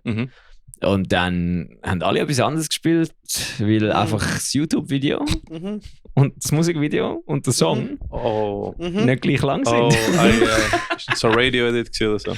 Ja, etwa so. Oh, scheiße. Shit. Solo ist dann plötzlich halb so lang. Ja, das ist eben nicht der Scheiß dran. Also merkt ihr, könnt ihr hören und eure Band, die Songs covert, heute noch alle auf eine Quelle einigen, bevor ihr das macht. Ja. Ja, lustig. Covert keine Songs, schreiben eigene. Ja, voll. Noch besser. Langweilen euch zuerst und schreiben dann eigene Songs. Aber das ist das Thema. Ich wollte auch mal irgendwie ein Cover lernen, aber nachher fange ich automatisch einfach einen neuen Song zu schreiben. Ich so, das ist dann cool. Mal schauen. Das kenne ich. Ja, und nachher ich so, ja, irgendwie, sobald du anfängst, eigene Songs zu schreiben, es gibt nichts Besseres als der Moment, wo findest du, der Riff ist geil. Ja, das ist geil. Nachher hocke ich dort, habe das beste Riff ever geschrieben und dann ist so, ja, super. Machen wir die restlichen 3 Minuten. Ja, wie machen wir das jetzt? So, das ist geil, aber jetzt habe ich keinen kreativen Sprung mehr für den nächsten. Ja, darum ist es eben geil, wenn du in einer Band bist, da hat vielleicht jemand Angst, den kreativen Sprung. Ja, das stimmt, ja. Ja, wie ist eigentlich das Songwriting bei euch so? Also der Hauptsongwriter ist jetzt leider nicht da. Das ist der Jonas, wo, der Frontman, und ja, er ist auch das einzige Gründungsmitglied, das noch dabei ist. Ja, leider ist er macht wirklich am meisten. Wir sind sicher alle, also er macht wirklich Grundideen von den Songs. Ich schreibe Solos, so fast alles. Ja, ist gut. Und einfach so, halt, alle dürfen gerne ihre Meinung und dann ändern wir auch Sachen ab, demokratisch nachher in der Band. Aber es ist cool, das ist eigentlich immer vom Jonas. Ja. Alright, interessant. Also der Meat and Potatoes, so Riffs und Basis-Songstruktur, Mensch. Ja, genau. Ja, also und das Ausarbeiten ist er wirklich. Also das ist auch, ich finde das super schön, weil ich komme nämlich, schicke ihm 2, 3 Ideen und nach ein paar Wochen später kommt ein Song zurück. So. Er ist eigentlich wie die Songfabrik bei Comaniac. Das ist aber geil. Das ist recht gäbig, ja. Das ist mir auch schon aufgefallen. Das ist wirklich. Das ist sehr gäbig. Ja, also ich finde, ich finde, er hat wirklich sehr ein gutes Gespür für das. Das ist, ja. Aber das ist lustig, weil wir machen da etwas Ähnliches. Ich tue jetzt auch einfach mal eine mega basic Idee schreiben. Und ich schicke es am Team und ich so wie, mach dein Ding. Und dann kommt er auspoliert einfach zurück, oder? Ein paar Wochen später, oder? Und nachher tun wir wieder mal zusammen sitzen, oder? Und das alles mit der ganzen Band schauen.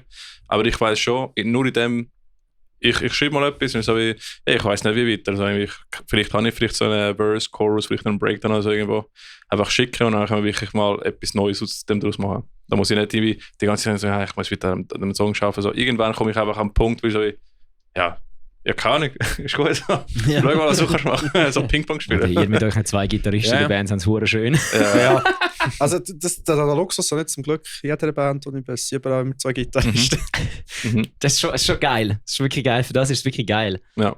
Weil, ja, mir hilft niemand mit Gitarre. Nur Gitarristen können Songs schreiben, oder was? Nein, nicht das. Aber das Ding ist so, wie, ja, wenn ich irgendwie, eben, wenn das, was er gesagt hat, oder du, wenn du quasi eine Idee hast und du hast eben so ein Riff, aber wieso keine Inspiration für was nachher kommen? Du kannst ja dann einem Jonas schicken und dann 2 Wochen später kommt ja ein ganzer Song zurück. Und wenn ich es einem von meinen Bandkollegen schicke, kommt ein Drum 2 Wochen später zurück. Ja, das ist dann nicht so schlecht.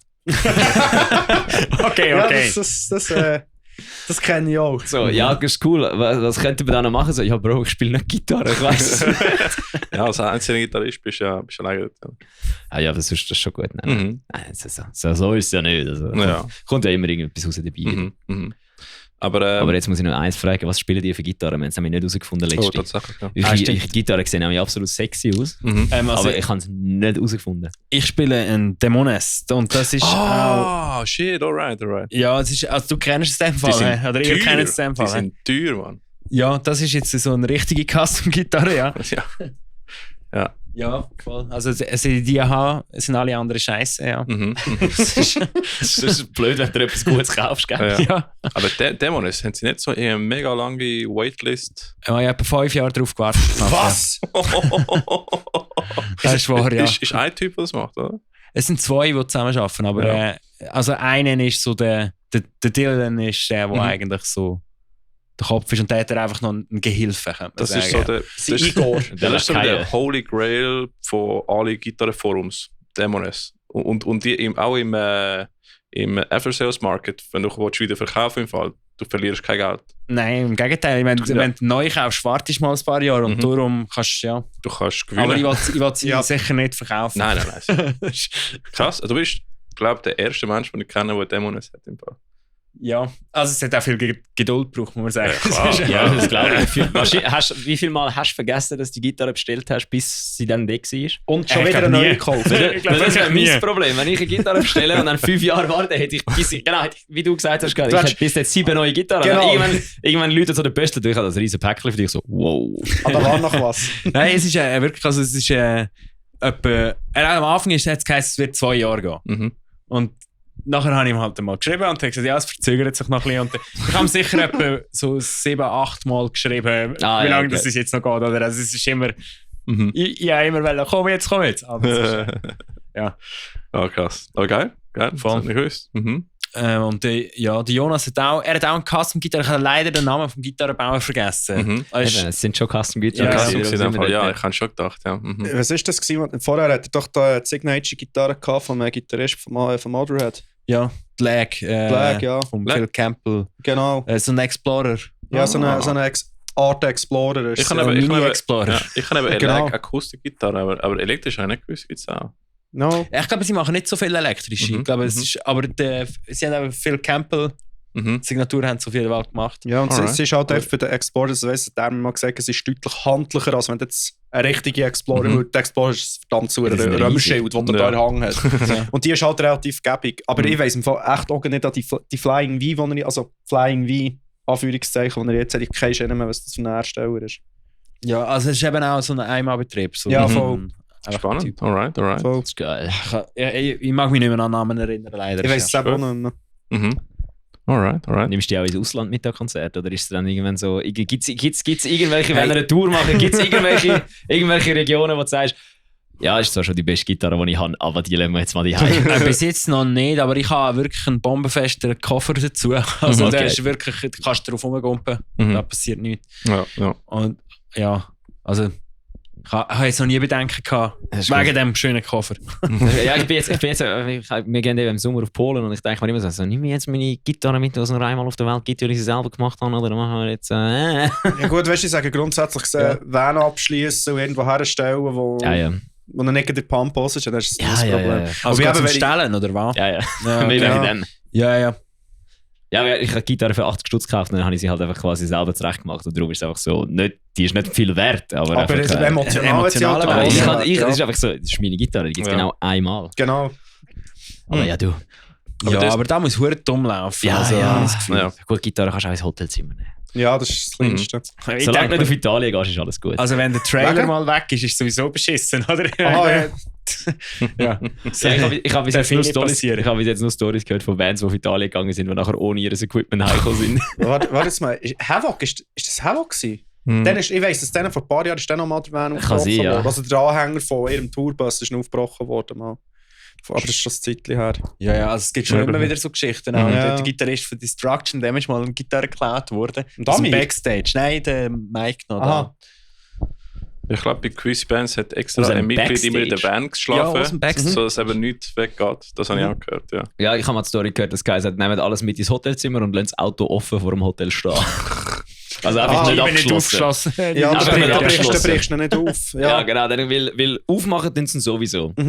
Und so macht es zumindest nichts kaputt. Genau, ja. Was eben auch geil ist an der neuen Karre, das kannst du ja gar nicht mehr. Ja, da beschließt voll eben. Stimmt. Ich bin einmal durchgetragen. Ich bin mit dem Geschäftsauto. Was, du bist was? Ja. Ich bin mit dem Geschäftsauto irgendwo hier und ich habe es abgeschlossen. Und dann habe ich mache immer, wenn ich das Auto beschließe, mache ich einfach immer so den Check. Und dann ist Auto beschlossen, Türen aufgegangen. Türen aufgegangen. Bis ich gecheckt habe, dass das Auto die Türen automatisch aufmacht, wenn der Schlüssel in der Nähe ist. Bei mir ist es noch perfide, bei mir beschließt auf den Türfall längst. Aber einfach, weißt du, es hat wie ein Sensor oder Schlüssel. Ja, genau, das ist bei dem auch gesehen. Ich habe einfach so, sobald bis ich gecheckt habe, dass der Schlüssel in der Nähe ist vom Auto und es darum nicht abgeschlossen. Also, ja. Genau. Also, das habe ich nicht gewusst. Ich verdammter Boomer. Ja, aber das ist ein neues Auto gewesen. Alright. Das war ein Elektroauto gewesen. Ich Boomer, Alter. Ja, du Boomer, du. Bist du ein Boomer? Nein. Ich glaube, wir sind nicht so weit auseinander. Ja, bist du? Ich werde also 30. Hey, 1994. Jawohl. 94, let's go. Da, alter Sack. Ja. An dem Fall wirst du das Jahr 2029. Jawohl, exakt. Exakt. Cool. Ja. Ja, 28 würde ich zum dritten Mal. Nein, aber wie sieht es bei... Wie sind wir jetzt eigentlich bis da hingekommen? Ich bin überlegen... Verdammten Umweg. Ich bin überlegen, wo unser Pfad irgendwie in Tech Talk gegangen ist und nachher... Also ich weiss, ich glaube, entgleist ist bei Metallica, hat sich verändert. Ja, dort ist es auf die Schnur gefallen. Ja. Das ist ja sowieso ein Thema, gell? Aber das finde ich aber schön am Podcast-Format. Das ist so nicht wie ein Interview. Das Interview ist immer so strukturiert und so Zeug passiert höchst selten. Ja, das ist ja so. Das ist das, was ich einen Podcast eben... Also Zuhörer machen hier Podcasts. Das ist das, was ich eben immer noch recht spannend dran finde. Wenn du in ein Radio-Interview gehst, hast du so immer alles Takte reglementiert. Ja, wer seid ihr? Mit was kommt ihr daher? Was ist der Hintergrund von dem Podcast? Ist eben interessant, du kannst manchmal mehr über die Leute herausfinden, weil ja, genau. du kannst wie frei reden. Ja, weil alles, was wir jetzt geschnurrt haben, ist wesentlich interessanter gewesen, wie Zeug, wo du... Also nicht, dass es nicht interessant ist, wenn du über die Band redest, wenn jemand interessiert ist an der Band, aber... Das können wir ja auch noch machen. Ja. Das kommt ja wie auch noch dazu. Ja, sicher.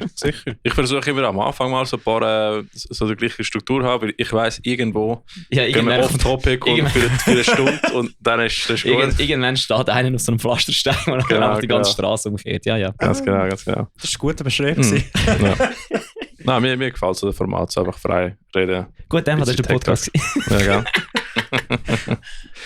Aber Dings, das ist eine gute Frage, die ich aber stelle. Andere Bands im Thrash-Metal-Bereich, die ihr jetzt richtig feiert? Oder auch außerhalb vom Thrash-Metal-Bereich?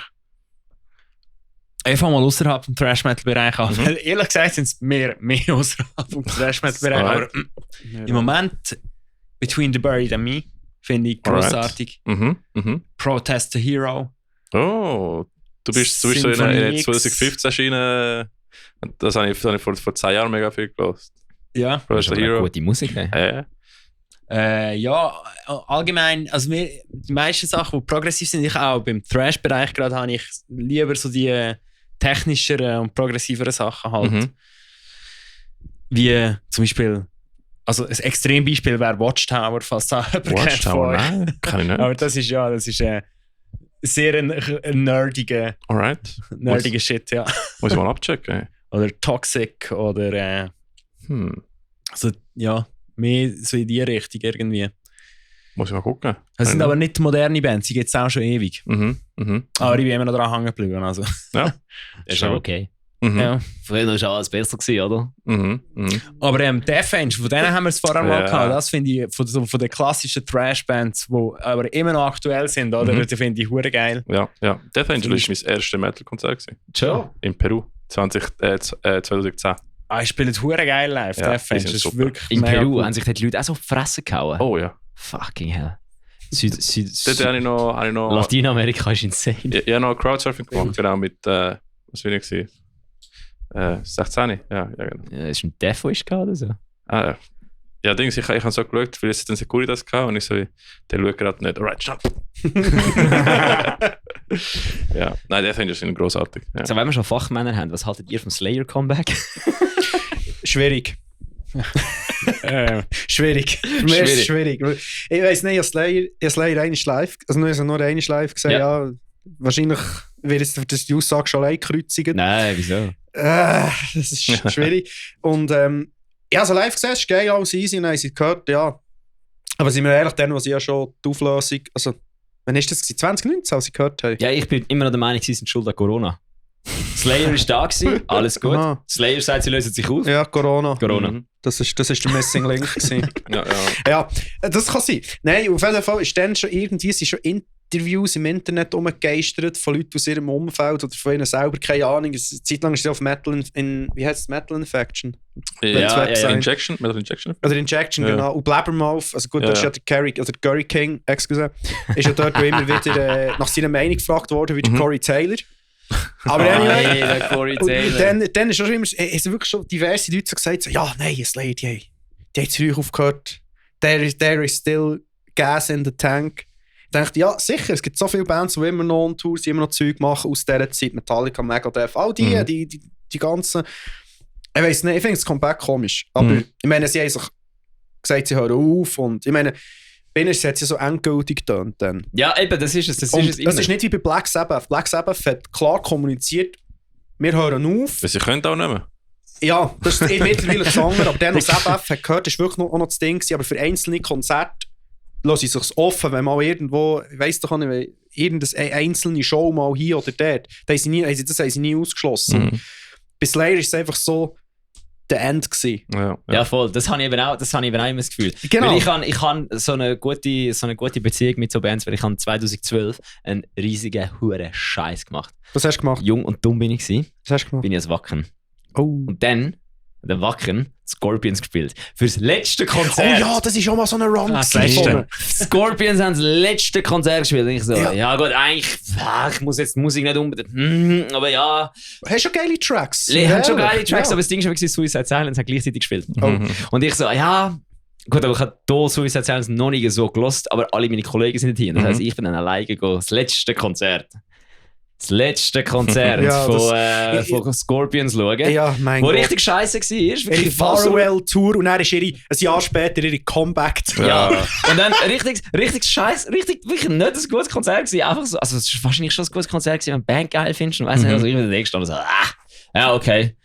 Nachher noch so übergelaufen, letzte Song von Suicide Silence gesehen. Nur, dass der Sänger nachher fucking 2 Minuten später bei einem Motorradunfall stirbt. Das ist ja Weißt du, gedacht, ja. Genau, das ist so das gewesen. Und darum finde ich so Bands, die sagen, das ist das letzte Mal, wo wieder zurückkommen, sind einfach respektlos all diesen Leuten gegenüber, wo das letzte Konzert geschaut haben. Das ist einfach respektlos. Ich wirklich, also ich bin ehrlich, ich spüre dich, ganz ehrlich. Bei Scorpions war es echt wirklich der Eist. So, ich könnte noch schwören, dass im letzten Teil von ihrem Farewell-Tour oder haben sie nicht, warte, das muss ich heute studieren, die haben ein paar Jahre vorher schon eine Farewell-Tour Die sind seit 30 Jahren auf Farewell-Tour. Ja, ich weiss noch, dass sie dann im letzten Arc von ihrer Farewell-Tour die Comeback-Tour schon angekündigt hat, weil irgendein Ticketseller das aus Versehen geleakt hat. Wo einfach so, ja, Scorpions sind dann und dann in dieser Halle und so, ja, warum? Ja, das ist...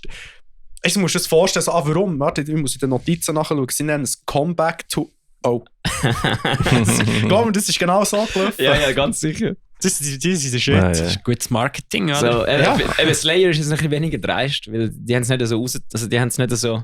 Ja, sie einfach, glaube ich, die haben einfach eine Tour gemacht. Ich nehme sogar ab, dass sie ja nicht geplant haben. Ja, das ist auch möglich. Ich glaube, sie haben wirklich dort dann auch, bandintern haben sie ja, glaube ich, recht Beef gehabt. Und ja, es beruhigt sich halt mit der Zeit. Gell? Ja, und dann ist irgendwann plötzlich wieder eine Option. Ja, also ich sollen sie es doch machen, ist doch scheißegal. Nein, du musst ja nicht schauen, wenn du nicht willst. Ja, das ist genau. Ich habe einfach das Gefühl, also es ist ja auch, ich glaube, sie kommen ja auch nicht auf Europa. Es ist auch noch so, eben auch einzelnes Zeug in Amerika. Ne? Ja, glaube ich. Ja. Und also anscheinend wenn sie auch viel Geld. Ja, das kann ich mir sehr gut vorstellen. Also mit viel Geld. Da ist dafür dann schade. Ich meine, viel Geld. Es ist ja nicht so, als ob sie nicht schon genug Geld hätten eigentlich. Nein. Aber Carrie King ist doch jetzt noch irgendwie solo unterwegs. Ja. Du meinst Slayer ohne Tom Araya? Ja. Wer singt denn dort nachher? Der Death Angel Sänger, der Mark, wie heißt Marcos? Ja, es tönt wirklich geil, aber irgendwie, also die Instrumentals tönen 1:1 wie Slayer. Und die Vocals sind nicht der Tom Araya und das ist so ein bisschen komisch. Ist nicht sogar der Paul Boston von den Drums? Ich glaube es, ja. Ja, ich meine, es ist ja eigentlich auch Slayer. Okay. Und wer spielt den Bass? Uni. Wer ist es? Brauchst du nicht. Komm, finden wir raus. Nein, komm, das ist jetzt egal. Irgendeiner. Das ist nicht so wichtig. Der von Anthrax. Ja, es kann mal sein. Er macht mega viel so Zeugs allgemein. Und auch der Benannte, oder? Der spielt auch bei Pantera jetzt, oder? Ja. Aber genau, die Anthrax Boys, die sind überall immer etwas am machen. Das schon stimmt. Ian auch, die ganze Zeit. Ja, aber Alter, ich habe auch Top-Musiker. Die spielen schon auch hure geil, kann man nicht sagen. Ja, aber ich muss sagen, meine Lieblings- und das habe ich dir auch im Auto gezeigt, wo wir zurück von der Comedic Show ja, stimmt, ja. meine Lieblingsphase von Anthrax ist mit John Bush. Der George Bush. Was? Ja, George Bush hat Ich muss immer überlegen, ob ich Namen sage. Ich sage immer fast mit dem John Bush. Ja, den finde ich auch geil. So gut. Ich habe Anthrax als Vorwärts von Slayer gesehen. Mir ist der, wie heisst der? Belladonna. Ja. Joey Belladonna. Hast du mir so auf den Sack gegangen? Mit dem oh mein Gott, shut the fuck up! Ja, die haben doch mal, hat es das hure Lied geheissen? Breathing Lightning oder so. Ja. Wo das so ganz, also die Studio-Version auf dem Album tönt Okay. Easy, aber live stellen wir es jetzt auch ein bisschen komisch vor. Ich weiss nicht. Ja, das ist Zeug, das hat der Kollege mir eben auch gesagt, der so voll der Thrash-Metaler ist. Und das Gefühl, du findest Anthrax geil. Du hast noch nie ein Album mit dem Joe Busch gehört. Und ich so, hä? Dann hat er es mir geschickt und ich so, ist geil. Der Joey Belladonna ist sehr Hair Metal halt. Ich habe nie gegen Hair Metal Stil. Ich kann nicht, das ist auch cool. Aber irgendwie, das gibt es auch so, das ist ein guter Punkt.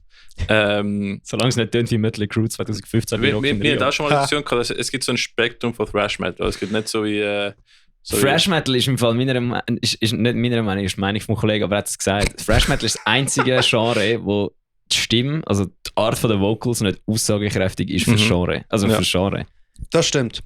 Thrash Metal kannst du machen, was du willst. Das stimmt. Ja. Und das ist wirklich noch cool, weil du kannst theoretisch gesehen über Thrash Metal drüber rappen. Das hat ja MOP gemacht. Das ist geil. Das stimmt. Ja. Ich finde sogar, also viele Oldschool-Thrash-Sachen haben nicht unbedingt wirklich Rap, aber so ähnlich phrasiert. So dass ja, so ein bisschen Wort, so ein bisschen Sprechgesangmäßig. Es sind scheinbar auch viel auch Rap gelost, oder? Ich meine, das Scorpion ist nicht von denen gewesen. Also, voll. Es ist auch tatsächlich ein bisschen miteinander zusammengekommen. Es hat ja auch noch die Crossovers gegeben. Anthrax hat ja mit Public Enemy zum Beispiel Sachen gemacht und so. Ja, Run DMC mit, gerade aber die sind mit Aerosmith. Mit Aerosmith gewesen. Das ist nicht kein Thrash Metal, aber ja, das ist schwer viel Zeugs und so. Beastie Boys sind nicht kein Hip-Hop. Aber du hast auch nachher. Beastie Boys ist auch ziemlich gitarrenlastig gewesen. Das stimmt, ja. Es ist immer so irgendwie Hand in Hand gegangen, weil ich meine auch eben der Ice-T. Oder? Ja, voll. Das ist das beste Beispiel. Ice-T, oder? Einfach eine Legende von Rap. Was ich bei fucking Bodycount einfach ein bisschen weird finde, ist, dass es früher einfach Bodycount geheißen hat und jetzt heißt es Bodycount featuring Ice-T. So, okay. Ja, das ist Marketing. Ja, ich weiss, aber gleich so, wow, das ist jetzt 20 Jahre ohne gegangen. Ich habe jetzt mega cool gefunden, dass Ice-T jetzt bei Neu Alpha Wolf auch noch mitsingt. Der ist hier. Ja. Aber Bodycount habe ich live gesehen schon mal, die sind richtig, das ist eine der besten Live-Bands ever. Also, kann man gut vorstellen. Also die sind brutal gut. Das ist wirklich gut. Und der andere ist einfach so, ja, der Ice-T ist halt einfach auch. Das ist einfach ein Gangster. Das ist ein Gangster. Das ist geil. Das ist einfach geil. Das ist shit, der Typ. Ja. Aber es gibt aber so, ich glaube, wir haben letztes Mal, wir haben mal darüber diskutiert, oder es gibt so den Thrash, wo wir so, du hast so ein bisschen mehr Punk-mäßig, oder du hast ein bisschen mehr Heavy-Metal-mäßig, oder? Und alles ich meine, eben von Municipal Waste zu Exodus zu fucking, wie heißt noch die, fuck. Ja, ich nenne ja auch, oh fuck, wie heißt es? Orbit Culture, moderne Thrash. Ja, das stimmt. Ja. Kenn ich nicht. Die feiern ja ziemlich, die sind geil. Ich glaube, das ist, also es tönt absolut nicht nach Thrash Metal, aber es hat... Du spürst gerne drinnen. Ja, vor allem, also wenn du vor allem den Saw-Videoclip schaust. Also ich habe gefunden, die sind so wie High-Top Vans, ein Explorer und er steht einfach breiter als ein Schlachtschiff. wo sie angefangen haben, ich habe gemeint, einfach, die sind einfach so wie Heavy Metallica. Ja, sind sie auch. Ja, also der Gesang ist dann wieder Hatfield. Also der Gesang ist so brutal. Das wird im Fall. Also, das ist wirklich etwas Geiles. Muss ich mir mal anlassen, ja. Es hat zum Teil ganz speziell, was ich muss sagen, es hat ganz spezielle Gitarren-Sounds. Ja. Das muss ich ein bisschen sagen. Dann bei diesen Songs ein bisschen mehr, wie heisst es? Red Fuck heisst doch der eine Song von. Ja, das neue Zeug, die neuen Alben sind ein bisschen weniger thrashig. Aber der Song Saw ist meiner Meinung nach etwas vom Besten, was die Band je produziert hat. Ich muss mal reinlassen, es sagt mir jetzt so nichts. Das ist der grösste, wo ich sie einfach kennengelernt habe. Das war der Videoclip mit dem meisten Aufrufen. Okay. Dort hat er noch kurze Haare gehabt. Ich muss mal drin. Jetzt hat er lange Haare. Jetzt gesehen. Zum Beispiel, als ich vor 12 Jahren in der Schweiz gekommen bin, meine Lieblingsband war Evil, Mann. Die Evil sind so. Die finde ich auch hure geil. So gut, ja. Kenn ich mal wirklich. Der All Drake, Mann. All Drake, ja. Der sehe ich, Mann. Ja, das ist auch ein Einfluss von mir. Vor allem Rhythmus-Gitarrist technisch. Das ist einfach nicht normal, Mann. Also dem seine rechte Hand ist. Ja, und die sind ja. My life. Also eben, jetzt ist der All Drake halt auch der Sänger. Ja, aber sein Bruder ist ja, er hat mit dem Bruder quasi die Band gestartet. Und sein Bruder ist der Sänger und Gitarrist gewesen. Der All Drake hat Leads gemacht und Solis, oder? Und nachher ist er halt weg von der Musik gegangen und jetzt hat sein Bruder einfach übernommen, der Old Drake. Und jetzt ist er Sänger und Lead-Gitarrist. What the fuck? Das ist so ein krass. Ja, das ist wirklich brutal. Ich habe bösen Respekt vor Leuten, die singen und Gitarre spielen gleichzeitig. Schwierig. Ja. So, ich kann es auch ein bisschen, aber nicht, nicht Leadsänger-mäßig. Ja, das kommt auch mega darauf an, über was für Musik das ist. Weil E-Weil macht dann auch hure komplizierte Riffs. Das ist schon schwer zum Spielen teilweise. Ja, es sind schon sehr progressive Parts, das definitiv. Ja. Ja, bei Punkbands ist es amigs vielleicht ein bisschen weniger schwierig. Ja, aber wenn einfach alles... Einfach den Körper durchschrauben, dann ist es easy. Ja. Aber gleichzeitig, zum Beispiel in dieser Zeit, ich weiss, also es ist bei mir sehr prägend, weil ich dort Zeit mega viel Thrash gehört habe. Es ist auch Municipal Waste gehabt, oder? Wo einfach voll die Party-Stimmung hatte. Sadistic Magician ist da damals rausgekommen, der beste Videoclip ever. Der Song ist so eins. Und es ist einfach, und ich weiss noch, ich habe gefunden, der Song ist so simpel, man. What the fuck? Das kannst irgendwie, ich kann es irgendwie so in 10 Minuten lernen oder so, oder? Ja, das ist krass, einfach der Kontrast im Thrash Metal, oder? Absolut, ja. Ja, also wir sind sicher, also Comaniac ist sicher eine Band, die sich viel mehr an E-Weil orientieren, vom Songwriting her, weder an Municipal Waste. Also wir sind ja auch recht technisch, kann man schon sagen. Und auch so ein bisschen progressive Einflüsse immer mehr, habe ich das Gefühl. Das ist das, wo, vor allem, ich sage jetzt eben von Thrash Metal, wo man kennt eben technisch progressiv, eher so wirklich mehr auf dieser Seite, muss ich sagen. Das habe ich dann gemerkt, als ich die Band bekomme, zum Songs lernen, so, oh holy shit.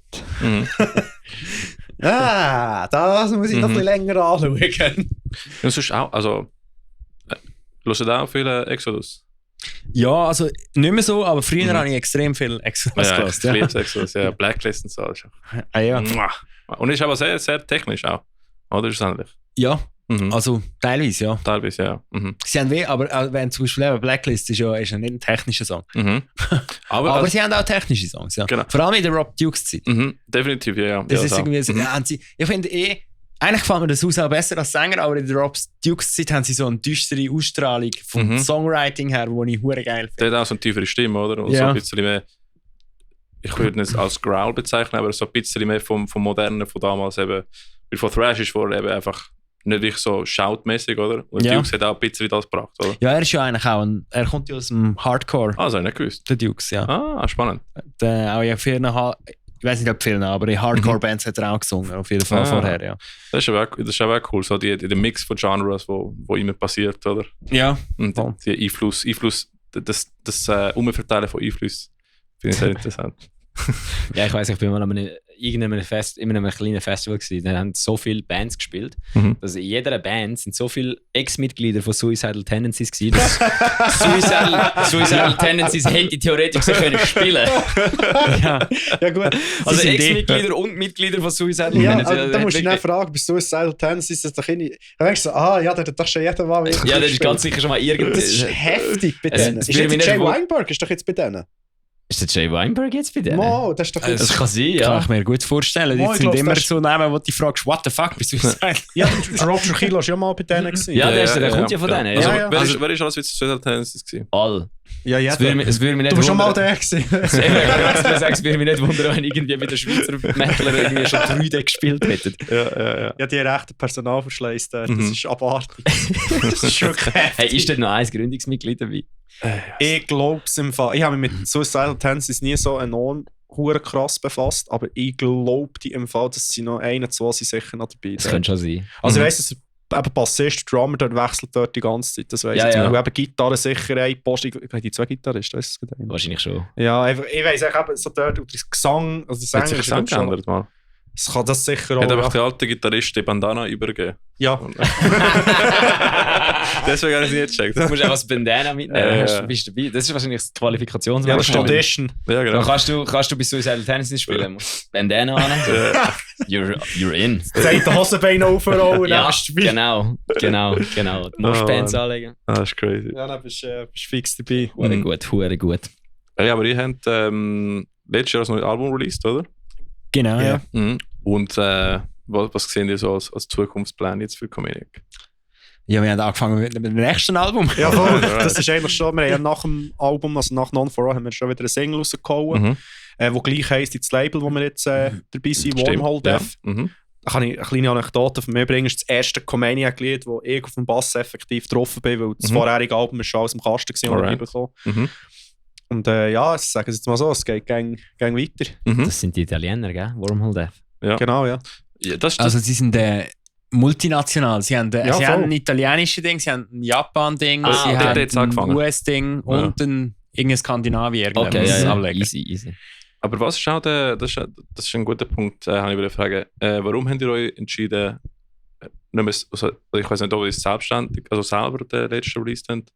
Ja. Oder ins neues Label zu kommen? Also wir haben mit Metal World Switzerland haben wir das letzte Album released, aber das ist halt so eine recht kollegiale Zusammenarbeit. Also wir kennen den schon lange, der unterstützt uns schon seit ich dabei bin eigentlich grundsätzlich genau seitdem.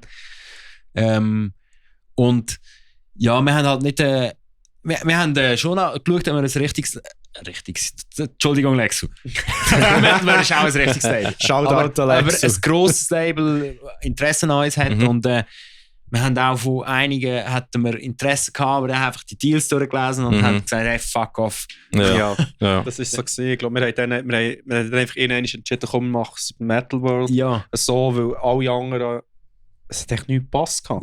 Das ist, glaube ich, dann so das Problem. Und also vor allem wenn ihr jetzt das Album rausgebt, dann müsst ihr das nächste Album, wenn es innerhalb von 4 Jahren rauskommt, auch bei uns rausgeben. Aber wir können dann entscheiden, ob wir es machen oder nicht. Und wenn ihr dann das gemacht habt, dann verlängert sich der Vertrag und dann ist es beim nächsten nochmal so. Und so. Genau, und die müssen zu denen drin im Fall. Genau, es ist das Studio und das. Voll, Ich sage, die Angebote sind zum Teil wirklich, bei denen habe ich wirklich sagen, ja, wäre eigentlich voll ist, aber das ist genau, bei vielen Labels ist eben auch Seriezeug. Ich denke doch immer nur so, ich will nicht im Namen LM beitreten, ich will einfach, oder, das ist nämlich so das. Ja, das ist Scientology, fast schon. Richtig. Und der Punkt ist einfach ein bisschen beim Wormhole Death, das ist eben, das hat einfach besser gepasst. Also ja, wir haben auch nicht einen exklusiven Deal, sondern wir haben einfach einen Deal für eine Auflage von 1000 Stück von dieser CD. Right. Und keine Verpflichtungen dran, wir geben kein Recht ab, oder? Das ist halt genau, das ist auch noch wichtig. Ja, das ist ziemlich... Das ist ein Distribution Deal. Ja, genau. Und das sind alle Märkte, wo sie die Platte haben. Okay. Ja. Das ist Japan, Skandinavien, Italien und Amerika. USA. Das ist recht stabil. Die haben eine rechte Sache mit. Das ist natürlich mega cool für uns, weil das Vertriebsnetzwerk weltweit ist so als Band nicht so einfach zu haben. Von dem her ist das mega cool für uns, dass wir das machen mit ihnen.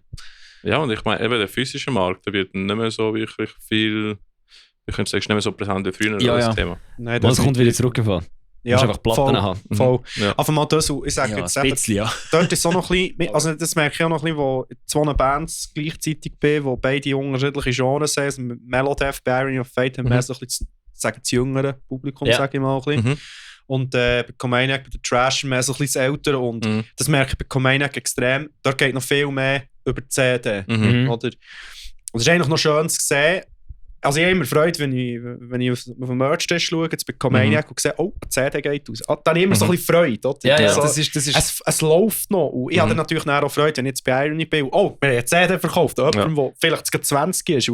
Aber du hast schon recht, das mit den Platten, also kommt wieder. Das ist ja eigentlich schon seit vor etwa 10 Jahren hat das angefangen, dass wieder mehr Platten produziert wurden. Aber ich habe das Gefühl, das hat mehr einfach mit dem Souvenirwert zu tun. Richtig, nicht, weil sie es hören, sondern einfach, weil es ein Souvenir ist. Ja. Also ich habe einen Plattenspieler daheim. Also aber also es ist mega schön, dass das wieder wächst, aber es ist ja es ist nichts oder im Vergleich zu dem, was vor... Ich meine, wir haben da schon mal darüber diskutiert und einfach gesagt, so, ja, es lohnt sich gar nicht, CDs zu produzieren. Weil, wenn du alle kannst verkaufen, mich schon bloß. Ja, das ist das Problem. Das ist so, aber wir haben die CDs, die wir haben. Wir verschenken die. Wir legen die an, wenn jemand fragt, wie viel kostet die CD, sagen wir, ja, gib mir was dort, kannst du sie ja nehmen. Weil, wenn du sie anschreibst mit einem Preis, nimmt sie keine mehr. Ja, wir machen nur T-Shirts. Also schon, da kommt wahrscheinlich wirklich mega auf die Szene drauf an. Wenn du zum Beispiel bei Messiah vor 2-3 Wochen haben wir im Dynamo gespielt mit Messiah, oder? Und die haben das 40-Jahres-Jubiläum, oder? Ja, könnt ihr euch das Durchschnittsalter vorstellen? Das ist ja nochmal anders wie bei uns. Wir waren dort eine junge Band gewesen, oder? Also ja, wir sind die Jungen. Wir sind die Jüngsten in diesem Raum, habe ich das Gefühl. Wir sind am gleichen Tag drinnen. Aber die haben einfach eine ganz andere Einstellung zu dem, oder? Die kaufen sich den Scheiß und lassen es dann auch. Ja, wir sind an meinem Konzert an dem Tag. An deinem Konzert, genau. Stimmt, da hat der Brian ja unbedingt wieder, dass wir mit Messiah schauen, dass wir unten spielen und sie oben und dann ein Kombi-Ticket machen, dass wir können, so hin und her spielen, dass wir das Publikum hin und her schieben. Und ich sage, ja, das kommt sicher mega gut. In dieser Stunde ist schon irgendetwas los. Irgendetwas ist jetzt ausgesehen. Aber da, also das ist ja ein Bretsch voll. Ja. Aber Das ist ein cooler Abend. Aber eben, es ist wirklich so, wegen was kaufen die Leute zum Merch-Table, wirklich so eine Generationsfrage, das merkst du schon ein bisschen. Ja. Also prinzipiell gesehen, ja immer Freude, egal wer, was, wie, wenn etwas von einer Band Merch-Table kommt, kaufen, unterstützen die Band direkt. Yes. Der gehört es. Genau. Dann, wenn ihr nämlich 10 Stutz ausgebt am Merch-Tisch, gebt ihr 10 Stutz der Band. Wenn ihr 15 Stutz ausgebt auf Empirican oder wo auch immer, geben das Geld der Firma, die euch die CD verkauft hat, nicht der Band. Verkauft sie CDs? 1-2 Franken für die Band, wenn es gut kommt. Ja, Empirican verkauft alles. Ich habe das einfach gerade. Ich habe gerade keinen anderen Distributor kennt. Was Empirican hat. Ich weiß es nicht, wie es jetzt ist, weil ich dort wirklich nicht mehr schauen, aber früher die haben wirklich alles gekauft. Also alles. Es hat auch jetzt auch der Black Sabbath Shirts, kommt dort über. Ja. Alles über. Also bekommst du wahrscheinlich auch eine Hausratsversicherung. Kommt so einer mit so einem Tunnel in oder so, deine Haus geht. Also Metal-Shirts bekommst du es auch im H&M und so Zeugs. Ja gut, aber nicht, ja, aber auch nur die Grossen.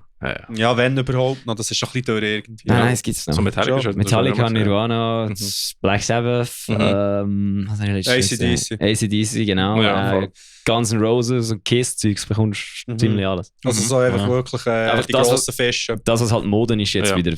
Einfach alles aus den 90er, weil 90er sind ja wieder zurück. So alles, was so 90er, 80er umeinander war, ist jetzt wieder im H&M. Obwohl, jetzt hast du auch so die Fake Death Metal Logos, die zu niemandem gehören. Ich bin überhaupt nicht true oder so, weißt du. Aber wenn ich das zuerst mal gesehen habe, ich bin richtig hässlich geworden. Ja, wirklich so, aber die Wut im Bauch, das sind wir wieder dort. Oder dort habe ich das wirklich so empfunden, so, hey, Alter. Voll. Hey, hast du die Werbung gesehen von Liquid Death, von dem hohen Wasserhersteller mit... das sind best super. Mit dem, aber Liquid Death heisst. Sie machen, das sieht alles aus wie Bier oder sonst irgendetwas Energy Drinks, das ist einfach Wasser. Warum?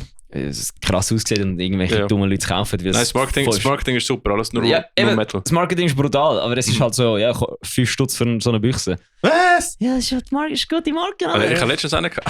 Ja, das Ding ist eben, die haben jetzt mit einer Make-up-Firma. Oh ja, das habe ich gesehen. Aber ist das nicht das 1. April? Nein. Nicht? Nein, was? Das ist effektiv verkauft. Das ist verkauft. Das haben sie hergestellt? Die haben Corpse Paint. Oh ja. Was jetzt im Ernst? Die haben einen Werbespot produziert. Ja, das ist super. So im Barbie-Stil, wo so 2 Mädels in so ein Heft hineinschauen und nachher hast du so einen Black Metal-Dude und sie sind so, oh mein Gott, Glowfar, he's so hot, yeah, and so gloomy. Dann kommt aus dem Heft raus und das ist so ein 90er, 2000er Werbespot. Aha. Und einfach so die ganze Zeit so, Corpse Paint! Dann erklärt was so cool ist dran. Das habe ich aber auch schon gesehen. Weißt du, dann ist einfach so, es ist ausverkauft. Aber ich habe so ein Video schon mal gesehen, vor x Jahren. Es ist gut möglich. Das habe ich schon einmal gesehen. Dann sie so Corpse Paint an der Beine so, ja, genau, so genau. Und das ist dann einfach so, und dann am Schluss... Let's sacrifice some goats. Ja, genau, so. Genau. Und dann ist eben... Das ist ein anderer. Nein, es hat, ja, ich weiß, was du meinst. Es hat schon mal eine ähnliche gehabt. Es ist eben dann auch eine vegane Make-up-Firma und dann kommt so die Mutter rein mit so, hey, does anybody want some vegan goat blood? Und dann what the fuck, man? Das ist funny. Und dann so, Glowfar? Also, Rebecca? Und dann das Kind so, Dad? Und dann ist es auch so ruhig und so, Corpse Paint! Ist super. Also die haben wirklich das Marketing in dem Fall. Ja, die haben das Marketing gespielt. Peak. Ja, schon Tag 1 gesehen. Aber eben, ich meine, Corpse Paint ist in der Mitte von der Gesellschaft angekommen. Ja. Es ist lang gegangen, aber es hat funktioniert. Es ist lang gegangen, aber alle Black Metaler bringen sich jetzt um. Ja, für die trifft es sicher sehr hart. Das ist ein Teufschlag in die Szene, und zwar brutal. Aber schon okay. Aber das mit den Death Metal Logos einfach, wo einfach so H&M-Ding sind und so, ist einfach so. Ja, das ist fucking... Das ist hässlich. Das ist hässlich. Das ist lustig. Gestern bin ich aber am Empirican Festival angelaufen und einem Schier sagen, hey, geile Band, bis ich gemerkt habe, dass es gar nicht das Idealusionist-Shirt ist, sondern das Lorna Shore-Shirt, das einfach genau gleich aussieht wie mein rosa Idealusionist-Shirt. Roman. Habe ich schon gesehen im Fall. Das Logo sieht genau gleich aus wie euch Shirt. Voll. Habt ihr es zuerst gemacht? Oder ist es zuerst? Ist egal. Haben wir vorher vergessen, Dings anzusprechen, dass Idealusionist einen neuen Sänger hat? Ja, kommt dann später. Alright. Kommt in der nächsten Folge. Schreib es mal auf. Voll. Ja. Wo sind wir vorher nicht gewesen? Das ist wieder... wir sind im falschen Ort abgebogen. Aber es ist okay, wir finden es gut. Das wäre interessant. Mit Comaniac spielen die normalerweise eher mit Thrash und Heavy Metal Bands, oder gibt es auch mal so den Mix von Genres? Ja, schau mal zu Twil, wo die Kolosse beispielsweise, das ist eigentlich das beste Beispiel gehabt, Metalcore, Hardcore mit Days of Ruin. Klar, ja. haben wir das ja schon mal, also doch, im Dynamo natürlich, aber sonst haben wir, glaube ich, gar noch nie mit einer Trashband gespielt das Jahr. Das muss ich heute studieren. Wir haben ja noch den Gig zu Aro im Ding, in der Hallenbar. Ja, aber dort hast du kein Thrash-Metal. Nein, das ist so geil. Das ist etwas vom Besten ever. Wenn der Mats Aro sieht und dort etwas läuft, das ist wirklich geil. Das ist ja nicht einmal eine Metal-Veranstaltung. Nein, wir sind einfach der gewesen, also wir sind der gewesen, weil... Und wir dürfen auch die Adresse nicht rausgeben. Ja, voll. Ich habe die Adresse gar nicht. Ich auch nicht. Ich habe sie gar nicht. Ich bin dort angefahren worden von meinem Schlagzeug. Es ist Invite only. Ja, Comaniac hat auch nur der gespielt, weil 3/4 der Band Saro wohnen. Ah, ja, aber nein, ich weiss es nicht. Also es ist wirklich geil. Es ist wirklich, also ich komme immer noch nicht darauf klar, wie gut das die Location organisiert ist. Das war Wahnsinn. Aber so eine Horde Punks, die in einem Haus wohnt. Ja, das ist der Wahnsinn. Der Technikchef vom Flössi ist in der Band, wo dort die Probe dort in der Hallenbar. Lass das, oder? Die Punkband heisst Simia Sapiens heisst es. Das sind etwa 3 Bands, die dort proben wahrscheinlich. Das kann schon sein, ja. Ich weiß nicht, ob es noch mehr sind, ja. Aber auf jeden Fall, der hat geschaut, dass das Zeug dort drinnen läuft, ja. Aber auch sonst ist es sehr gut organisiert. Wir sind angekommen und es ist jemand der gewusst hat, was läuft. Es ist jemand der gewusst hat, wer kommt. Er hat gesagt, da ist das, da ist das, da ist das. Haben ihr auch gespielt dort, oder? Ja, ich habe mit der Punkband gespielt. Ah, ja. Punk passt sehr gut dorthin. Das war schon gut gewesen. Und dann sind wir da gewesen und einfach so, ja, das und das, geil. Dann kommst du auf die Bühne und das ist einfach so alles so zusammengewürfelt aus so irgendwelchem Brocki-Equipment. Aber es läuft alles. Also ich muss sagen, ich bin auf die Bühne und ich bin mal schauen. Zuerst bei den RV-Bands, die schon noch da gespielt haben, wir mal beide noch ein bisschen schauen, mal ein bisschen das Equipment abchecken. Aber dann sind wir auf die Bühne, ich muss sagen, es ist alles geil da. Ja, eben, das ist das Ding. Es ist zwar wirklich effektiv so Secondhand-Equipment, alles zusammengewürfelt. Aber es hat alles funktioniert. Es hat zwar vielleicht ein bisschen Monitor ein bisschen geruscht oder weiss ich nicht was, aber nicht mal. Aber schau, das liegt einfach daran, dass sie wissen, was sie machen. Ja. Du kannst, ein scheiß Equipment funktioniert schon, wenn du weißt, wie du damit umgehst. Ja, wenn das Equipment funktioniert, funktioniert es. Und ich glaube, durch das ein Schwimmbad unten dran hast du eine gute Resonanz von Bassfrequenzen. Ja, Deli ist vor allem, was Uhr ausmacht. Deli ist wie hast du dem denn gesagt? Das ist dann irgendwie... Deli ist einfach komisch, der Team. Decke, die hat doch so, das ist so ein Schwimmbad-Decke. Ja, es ist genau. So eine mit der Lättli, oder? Ist das Hallenbad? Genau, ich habe das Gefühl, das hat fast den grössten Einfluss gehabt, denke ich. Ja, die Akustik ist auch viel zu gut. Es sollte nicht funktionieren. Eigentlich sollte das nicht gehen, aber es funktioniert erstaunlich. Ich denke mir sogar, dass eben das Schwimmbad, wenn ich mir das jetzt einfach rational überlege, das macht doch eigentlich einer, das auch macht im Raum, oder nicht? Das ist eine verdammte Membran, die am Boden... Ja, es ist eben wirklich, das ist das, wenn du reingelatscht bin, habe ich mir gesagt, hey, eigentlich das dürfte nicht funktionieren. Ja, das, was da innen passiert, dürfte theoretisch gesehen mit allen physikalischen Gesetzgegebenheiten und soziologischen Gesetzgegebenheiten und allem. Dort ist das Loophole Galaxis. Das ist so ein Kraftort gewesen, weißt du, dass das einfach gehen kann. Ja, wahrscheinlich ist es einfach wirklich, weil es einfach ein Ort vom Frieden und der Einigkeit ist. Genau, und dort funktioniert das eben. Geht's. Genau. Und es eben dort auf dem kleinen Insel ist, in dem 70er-Jahr Dekadenztempo. Also der Typ, der die Hütte gestellt hat. Also ich habe das so gesagt, so, wow, also so 60er, 70er, 80er Jahre, so in diesen Jahren, also der die Hütte gestellt und gebaut hat, der hat keine gehabt. Der brutal. Das Haus ist wunderschön. Das ist halt alles noch Teppichboden. Das ist wirklich eine geile Hütte. Jetzt muss ich aber aufhören, wo erzählen. Sonst erzählt er schon zu hart genau, was es sie wäre. Gut, ich weiss noch, dort, wo mir am meisten überrascht hat, ist... Pisserin war das Beste. Ja,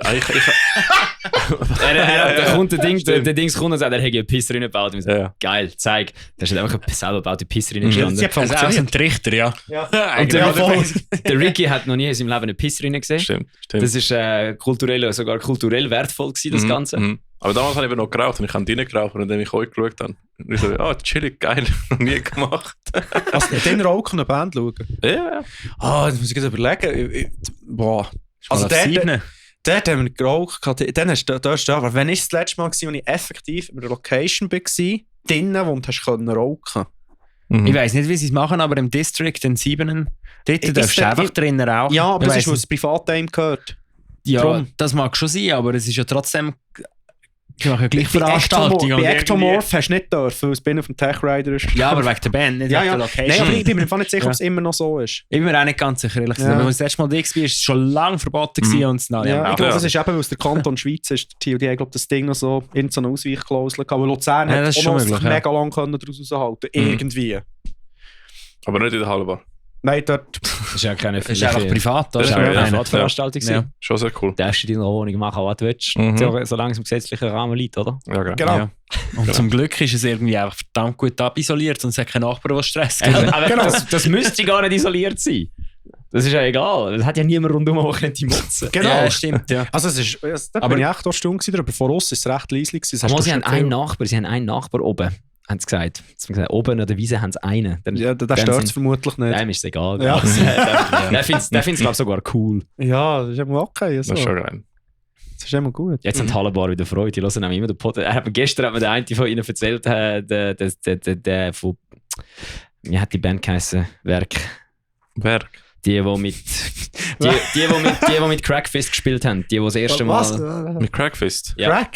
Crackfist, ja. Crackfist. Es gibt jetzt eine HC-Band, so eine richtig krustige HC-Band. Ah, Crackfist. das ist ein schöner Name. Mit dem Logo, das ich nicht lesen kann. Ja, Aura. Das ist Ja, genau. Ja. der eine von denen habe ich gestern gesehen und er hat gesagt, sie hören damals nach dem Konzert, wenn sie privat am Saufen sind, hören sie damals einen Podcast und lachen sich einen Schranz. Von dem her, wenn ihr jetzt so viele Hallenbar hockt, wir sind alle grosse Fans. Mhm. Ja, voll. Definitiv. Das ist geil. Alright. Im KTS Freiburg ist, glaube ich, noch dürfen auch. Ja. Das darfst du dann. Im Aber das KTS darfst alles nicht, aber deine rauchen darfst. Ja. Kennst du das KTS? Ja, wir haben einmal den gespielt und Aber so eine T-Shirt- Liste bekommen von Sachen, die man nicht machen darf. Ja, aber Okay. T-Shirt Mir ist so nicht vorgekommen, als ob du eigentlich alles dürftest Ja, machen, also wir solange hatten die so- anderen in Ruhe lässt. Also Ja, du genau. darfst alles machen. Ja, genau, du darfst alles machen, außer dein T-Shirt ausziehen auf der Bühne. Gibt's auch noch viel? Kein Witz über Adolf Hitler machen. Was ich sehr lustig finde in einer linken Dings, dass du dich nicht darfst über den Hitler lustig machen. Mhm. Aber das ist, glaube ich, mehr einfach, du darfst ihn nicht aufbringen, weil sobald das böse Ja. Wort fällt. Ich glaube, in Deutschland Der eher noch ein redet nicht bisschen drüber, ja. crazier wie bei uns. Es geht, glaube ich, mehr um das, nicht, dass Ja. noch eines falsch versteht. Ja, ja. Aber das ist so, die Liste hat das angelangt. Einfach so, ja, aber das ist ja logisch. So, wieso? Das ist ja logisch, dass man das alles nicht macht. Ja. Außer jetzt halt. Also, weißt du, ich muss sagen, T-Shirt abziehen mache ich ja schon noch ein paar, aber ja. T-Shirt abziehen, das habe ich im Dachstock zu Bern darfst du so nicht, das weiss ich. Ja, das habe ich dann irgendwann mal recherchiert und ich habe gesagt, Swiss und die anderen, das ist so eine Punkband, die haben einen riesigen Schiss gehabt, weil die haben irgendein Festival gespielt, von so einem Links-Aussen-Festival. Mhm. Und die sind Headliner gewesen und dann sind sie quasi von der Bühne gerührt worden, Was? weil sie oben ohne gespielt haben. Und dann habe ich einfach so gedacht, so, ja, okay. Und was ist, also wieso, aus welchem Grund? Ja, weil es quasi für Opfer von sexueller Gewalt und Dings könnte Verhöhnen, wie auch immer. wie wenn quasi Ist das so ist wie- ein geschützter Raum, für das du einen geschützten Raum hast für so Leute, dass die auch in ein Konzert kommen, ohne dass sie nachher Flashbacks haben und irgendwie quasi wieder in das zurückversetzt werden. Es geht um das. Okay. Und das verstehe ich ja eigentlich. Overreaching. Das verstehe ich ja eigentlich, aber das Ding ist halt, wieso, welcher Double hat Swiss und die anderen gebucht? Weil, wenn du das anschaust, Die haben dann in Grenichen gespielt und wir auch gespielt haben. genau, genau, und wie viele T-Shirts haben sie angehabt? Zero, absolut Keine. Ja. Keine. Wer auch immer die Band gebucht hat, hat sich nicht mit der Band auseinandergesetzt, sondern auch gesagt, ja, das ist eine Punkband, die buchen Ja, wir. aber also ich weiss nicht, ich muss ehrlich sagen, es kommt ja mega auf den Kontext drauf an, aber wenn du eine Band siehst wie Swiss und die anderen, wo es sehr offensichtlich ist, dass sie Ja, eben. aus dem Spektrum kommen, wo da eigentlich eben nicht problematisch ist, Ja, Mhm. dann eben, ja.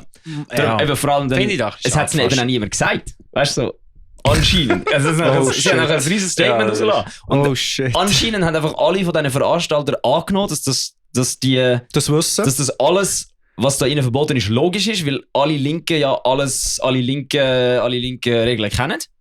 Dass alles überall das Gleiche ist. Das Ist auch das. das anscheinend niemand ihnen gesagt und dann haben sie sich halt Shit. Shirts ausgesehen, das ist von der Bühne gehört worden. Haben sie auch Schweizerdeutsche Reggae-Bands mit Rastas auch nicht gerne? Sind wir sicher auch nicht, Das ist nein. in Bern. In Bern ist Das das ist- ein schwieriges Thema. Ist in Bern? gewesen. Das war in Bern gewesen dann, ja. Oh, fucking Christ. Das ist, das hat mir dann irgendwie, als ich das so gelesen habe, dachte ich so, ja, what the fuck. Ja, Okay. das sind unsere Probleme. Ja. Ja, das, Ja. ja. Jetzt machen wir nicht einen Also- Politik-Podcast. Hören wir auf mit dem, oder? Ja. Ich- Hätte ich fast noch etwas dazu gesagt. Ja, nein. Ja, ich finde Dreadlocks an Weissen gehen schon nicht, aber einfach ist Also, es scheiße sieht scheiße aussieht. Ja. Super, jetzt werden wir cancelled, jetzt haben wir es geschafft. Jetzt. Comaniac kann nichts dafür. Das Ja, sind der ja. Ricky und ich alleine gewesen. Genau, Bereits genau. gehört haben. Comaniac kann nichts dafür, das sind der Ricky und ich alleine gewesen. Ja, Ich sag's voll. nochmal. Der Ricky und der Brian. Du heisst es nicht Brian. Doch. Okay. Heute schon. Okay. Nein. Nur wenn es um politische Aussagen geht. genau, nur das. Ja, nein, aber ja, das KTS, dort kannst du, ja, ich glaube auch, hast du schon rein können. Also ich bin mir nicht sicher, ob es einfach wie auch erlaubt ist, Oder aber ob sie ich es weiss, dass gemacht ich haben. es geraucht habe. Ja, Also ja. es ist ja totale Autonomie grundsätzlich eigentlich Ja, drin. ja, oder? ja, Von genau. dem her, Darum kannst du mir schon vor, ich weiss es, wenn auch nicht, was Ja. bei uns war. Schon länger her. es würde eigentlich würde es nicht in die Linie passen, wenn man dort Rauchen verbietet, oder? Ja, das ist Ja. so. Eben darum, das habe ich auch gedacht. Für das, dass es so ein Ort ist, wo man alles darf, ist die Liste von Sachen, die man nicht darf, hure gross. Mhm. Aber ja gut, das Ja. ist halt... Der Kontext ist ein anderer, sage ich. So wie die Hausregel. ja, voll. Genau. Ja, es ist schon so. Ich habe das halt einfach dann auf so die lächerliche Art angeschaut und dann so einen Kabarettwitz gemacht. Ja, das... Also, ja. Du, easy. Ist alles gut. Ist alles gut, ja. Alles gut. Was ist jetzt politisch noch? Jetzt müssen wir aufhören. Jetzt müssen wir bremsen. Was gibt's für Konzerte von euch das Jahr? Da gibt noch einiges. Ja, im Werk unter anderem, fast da. Mhm. Ja, voll. Das ist im Oktober, aber erst jetzt im Mai haben wir ist noch ein Festival in Frankreich. Und Ich weiß ist aber das- nicht, wie man es richtig ausspricht. Metal Hunting heisst das Festival, wie die Ortschaft heisst. Wahrscheinlich sagt man so französisch Hunting. Das Die Ortschaft heisst wirklich stimmt. so, wie man auf Englisch würde Hunting sagen, aber ich weiß Aha. nicht, wie man so französisch sagt. Hunting. Hunting. Hunting. Oder? Ich weiß es auch nicht. Bonjour. Bonjour. Ja. Pour le romance. Wenn ich Ja, aber also wir das haben- Mauer- das Mauer ist jetzt noch. im Sommer haben wir vor allem im Ausland noch ein paar Genau. Sachen. Das Genau. Mauer ist noch Metal Underground Rising in Königssee. Dort hatte ich vor 2 Jahren mein erstes Konzert mit Comaniac gehabt. Oh. Das Nice. ist noch. Das ist das Gays Underground Festival. Haben die Deutschen viel so cooles Zeug. Mhm. Viel mehr als in der Schweiz. Und bei denen, ich weiss nicht, die sind einfach alles hure Festhütten, die Leute. Keine Ahnung, Mhm. da kommst du am Mhm. Nachmittag um 3 her und die Leute, das ist alle hure geile Lohn. Ja, Also das das ist stimmt. mir Ja. immer vorgekommen. Ja, also wahrscheinlich sind es einfach schon blau, ja. Genau. Wenn du halt Bier zum Mittag trinkst, dann passiert Genau. Ja. Und eben das Werk, dort habe ich eine Doppelschicht. Mhm. Dort muss ich wieder 2-mal auf die Bühne, geht nacheinander. Mit der Mietbar sind wir auch mal noch. Ah ja, Mapbar ist auch Mhm. noch, das ist im Herbst näher auch noch, genau, mit der, wie heissen sie? Namen vergessen. Quasaborn oder so. Quasaborn. Quasaborn, glaube ich. Quasaborn, genau.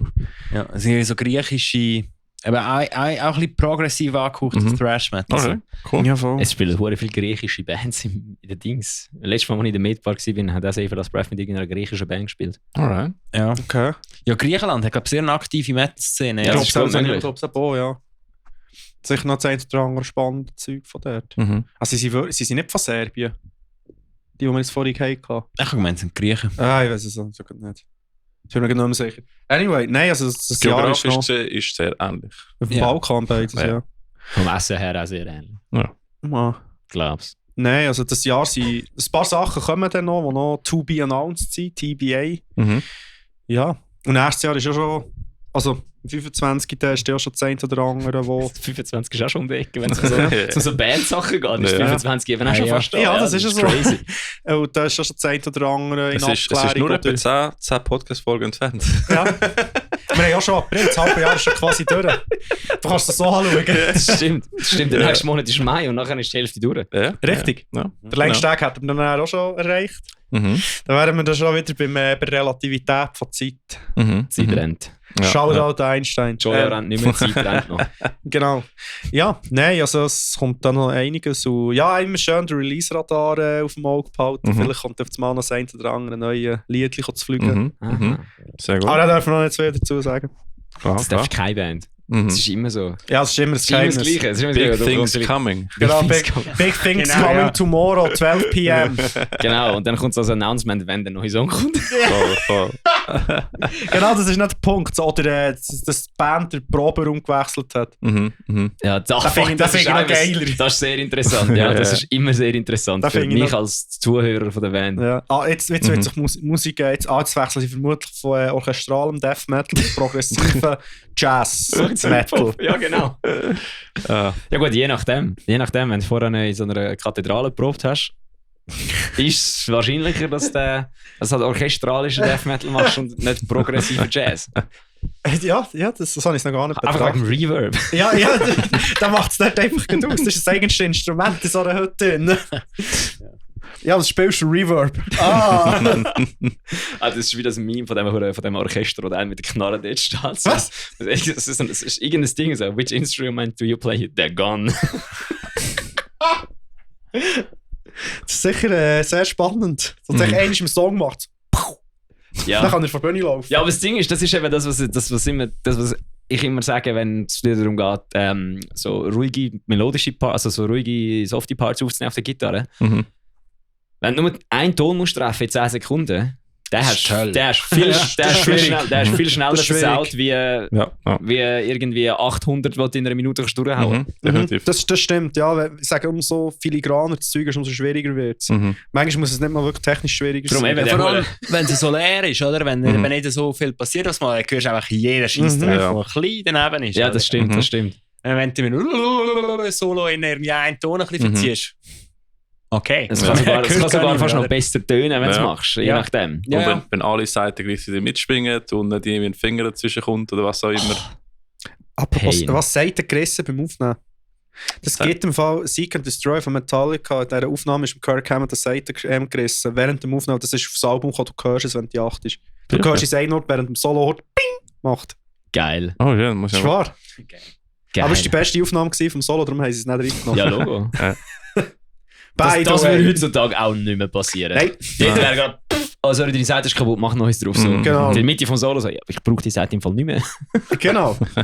Aber natürlich heute hast du ganz andere Aufnahmevoraussetzungen. Wenn du jetzt heute nimmst etwas daheim auf, kannst du den ganzen Nachmittag dran sein, oder du gehst 3000 Franken aus und gehst in ein Studio. Und dann unter dem Strich dann meistens dann gleich. Ja. Ich sehe, glaube ich, ein Video von so einem, glaube ich, so Jazz-Gitarrist, der irgendwie am Spielen ist. Und eben Seite geht nicht weg. Reißt ihm, oder? Und er ist weiter am Spielen, während er mit der anderen Hand einfach so am Wechseln ist. Ja, ich habe schon 100 Videos gesehen von Gitarristen, die so Seite reißt und nachher einfach wissen, wie das Instrument funktioniert, auf den anderen 5 können weiterspielen. Das ist auch ein Skill. So, das ist ein Skill, den ich nie wieder erlerne. Ich auch nicht. Ja. Ist eigentlich schon mal live eine Seite gerissen bei einem Konzert? Mir nicht, aber mein Bassist hat zur Seite geputzt.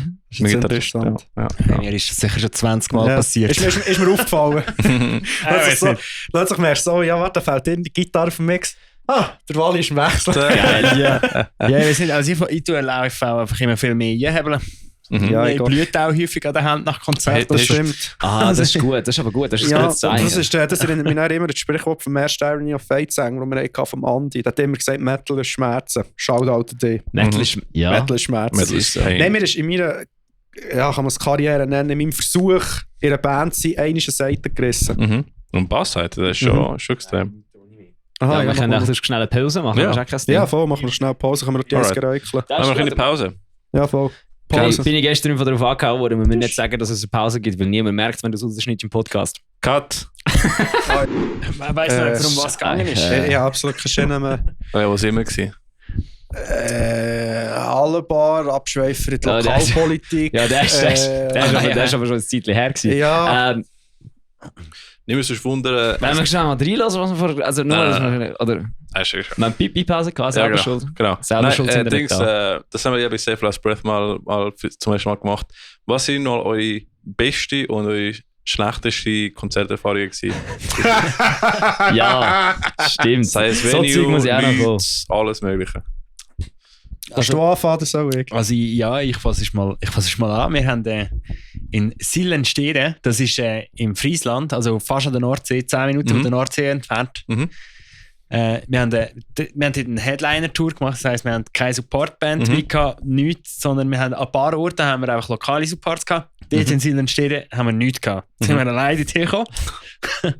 Und ja, nach einer verdammten Hurenfahrt sind wir dort angekommen. Das Lokal ist okay. Nicht grossartig, oder? Aber ja, das sind einfach keine Besucher gekommen am Abend. Ausser 2 Besucher sind gekommen. Und zwar Reporter, die ein Konzertreview geschrieben haben für den Abend. Und das sind die einzigen 2 zahlenden Besucher gewesen. Sie haben sogar ein Ticket gekauft. Und es hat noch einen Hund, der in dieser Bar rumgelaufen ist, und der Barbesitzer. Und es ist einfach, also ja, es sind geil. 3 Leute haben uns zugelassen, einer davon der Barbesitzer und wir sind das 4. auf dieser Bühne gestanden. Von wem war das Review gewesen? Dass man das nachlesen kann? Das ist 2017 gewesen und das ist darum schon zu lange her, dass ich mich noch wieder erinnere. Wie hat der Ort geheißen? Sillenstede und der Club hat Kultkrug geheißen. Okay, das heißt, das können wir sicher finden. Das kann man finden. Also, falls euch langweilig ist, könnt ihr 2 Lokalreporter mal eine Freude machen, dass ihr den Dings anschaut. Und dann kommen jetzt wahrscheinlich so vor eurem Redakteur so einen Anruf und so, hey, irgendwie haben 10 Leute den Beitrag von dieser Band, wo keiner ist schauen, angeschaut. Was habt ihr gemacht? Ja. Aber ich habe eine ähnliche Erfahrung gemacht, aber das war in Chur. In Palazzo?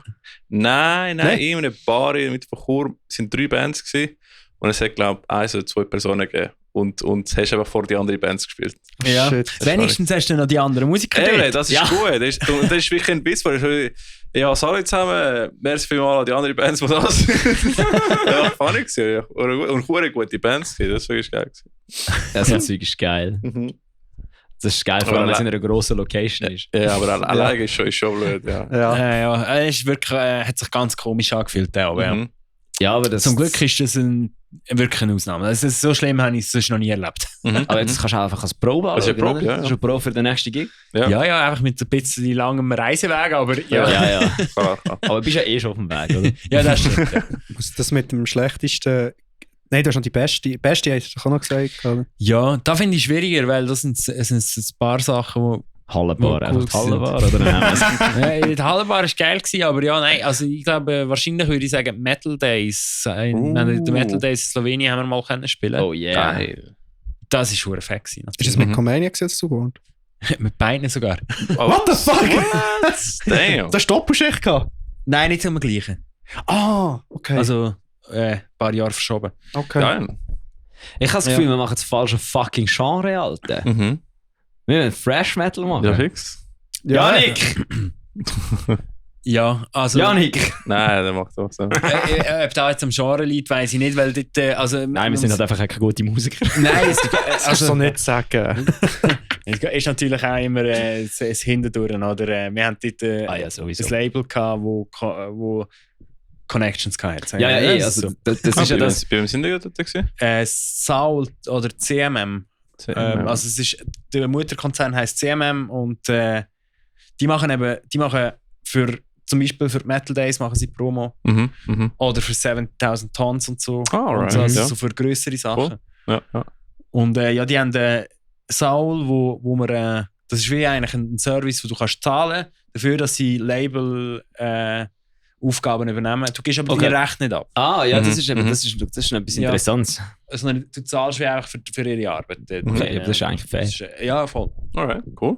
Und die haben uns damals geholfen, an einige coole Sachen hinzukommen. Ja, das ist geil. Das ist echt cool. Ja. Gut, aber ich meine, sobald du mal selber eine Band hast, findest du raus, dass das meiste vom Bandmachen nicht Musik ist und das meiste vom irgendwo hinkommen auch nicht wirklich, also schon Eigenleistung ist, aber du es meistens nicht ganz aus eigener Kraft schaffst, sondern irgendwo musst Vitamin B haben. Vitamin B oder halt eben wie jetzt eine Dienstleistung in Anspruch nehmen oder sonst irgendetwas. Ja. Also ich finde man muss ja sicher einfach Grundlage bieten als Band. Ja, logisch, das musst du machen. Wenn dein Fundament verhebt, dann kannst du nachher auch... Aber du brauchst fast irgendeine grosse Firma oder so, die vermarktet, dann willst du wirklich so an grössere Sachen herkommen. Sonst ist es unmöglich. Also nicht unmöglich, aber es ist echt deutlich schwieriger. Ja. Aber ich finde es sehr cool, dass wir wirklich an der Front immer den Gedanken haben, eben nicht Rechte abgeben. Oder ist wirklich sehr wichtig, merke ich. Nicht irgendwie einfach verkaufen wir unsere Seele und unsere Dinge und können wir auch gute Sachen dann, oder? Also ich meine, wenn der Deal genug gut wäre, wären wir natürlich schon bereit dazu, das zu machen, oder? Aber irgendwie so für das bist du halt einfach trotzdem noch nicht genug gross wahrscheinlich. Ja, eben, ja. Ja, das ist der Punkt. Ja. Sind halt leider nicht mega deaf, oder? Bin ich eigentlich schon froh. Gut, dass ich nicht der Dave bin ich auch froh. Der müsste jetzt nicht nach mir auf dem Sofa haben, wenn ich ehrlich bin. Ich muss da noch hinzufügen. Ich wäre auch froh, nicht Dave sein und nicht der andere Dave auch sein nach den jüngsten Ereignissen. Megadeth hat ja mal so einen Skandal gehabt vor 2 Jahren vielleicht, wo der Bassist, den sie hatten, der Elfson. Übrigens Pastor von nebenbei noch, neben Megadeth, was ich einfach nur im Zusammenhang mit dieser Geschichte noch schnell sagen. Genau, das Pastor, stimmt. Ja gut, aber der Sänger von Slayer ist ja auch wirklich ein gläubiger Christ. Von dem her. Nein, es geht noch mehr um Pastor, noch sagen. Ja, es hat eben so ein ich nenne es jetzt mal ist ein Katholik? Das weiß ich nicht. Aber, nein, es hat ein Eklat gegeben. Wo irgendwie plötzlich Videos von ihm sind viral gegangen. Wo er seinen Pimmel gezeigt hat. Ja, und zwar mit einer Minderjährigen im Videochat. Darum ist es eben gut mit dem Pastor. Oder? Das ist effektiv. Aber was ist eine Minderjährige oder Minderjährige? Minderjährige. Ich bin kein Katholik. Wenigstens da, ja. Ja, das stimmt. Nein, und das ist eben dann viral gegangen. Seither ist er natürlich auch nicht mehr bei Megadeth. Also ich weiss Details von Story nicht mehr genau. Ja, ist nicht so aber ich weiss echt, dass es eher so ein gruseliges Ding war. Und dann war der halt nicht mehr bei Megadeth gewesen, um zu sagen, eben, es ist eben schon Megadeth. Aber ich bin ehrlich, ich will mit beiden... Also mal Megadeth auf Tour gehen, wäre schon geil, als Vorband, bin ich ehrlich. Ich hatte einfach ein bisschen Angst, aber ja. Ja, ich gehe. Ja. Aber ich glaube, wir können uns da gut selber helfen. Der Kiko ist auch nicht mehr dabei, oder? Der Kiko ist nicht mehr dabei, nein. Der ist auch nicht mehr dabei. Der Kiko hat ja die Band verloren, ich weiss nicht genau warum. Und ich bin im Fall ganz ehrlich, ich habe keine Schiene. Ich weiss nicht noch, der Dave Mustaine, wer der neue Basser ist. Der Basser, den sie glaube jetzt haben, ist der, den sie bei United Abominations CD auch hatten, Irrtum vorbehalten. Er hat mich nicht genommen, ich habe mich beworben, der Wichser. Ja. Anyway, und der Drummer ist wahrscheinlich der gleiche, den er noch am Schluss von der Dystopia-Ära hatte. Das ist ja die Scheibe, ich glaube 2016 ist die rausgekommen, die vorletzte, wo ja der Chris Adler aufgenommen hat. Also der von Lamb of God, Lamb of God, der ist ja schon nicht mehr dort. Und das ist ja eine CD, übrigens für alle, die gerne modernen Trash-Metal hören, die aber von einer alten Band ist. Die Scheibe ist im Fall der Shit. Das ist bis jetzt in die Top 3 von meinen Lieblings-Metal-Alben. Dystopia von Megadeth. Hure geil. Und der Adler ist, glaube ich, nur auf ein paar wenige Konzerte live mit denen auf der Bühne gewesen. Und dann ist irgendein Techtelmechtel mit dem Soilwork-Drummer losgegangen. Glaube ich, irgendwie. Der von Soilwork selber ist gedrummen und dann irgendwie einer von seinen ehemaligen Schlagzeugschülern ist dann gedrummen. Ja. Und ich weiss jetzt nicht, das ist glaube der früher bei Soilwork war, ist jetzt bei Megadeth. Und der sein Schüler war, ist jetzt bei Soilwork. Und keine Ahnung, eine hure Story. Übrigens, der Chris Adler ist auch Protest the Hero gewesen, bei meinem Album. Ah, tatsächlich? Ja. Schon? Bei welchem? 2013 oder so. Das wäre das erste in dem Fall, oder? Ich glaube, er hat Session.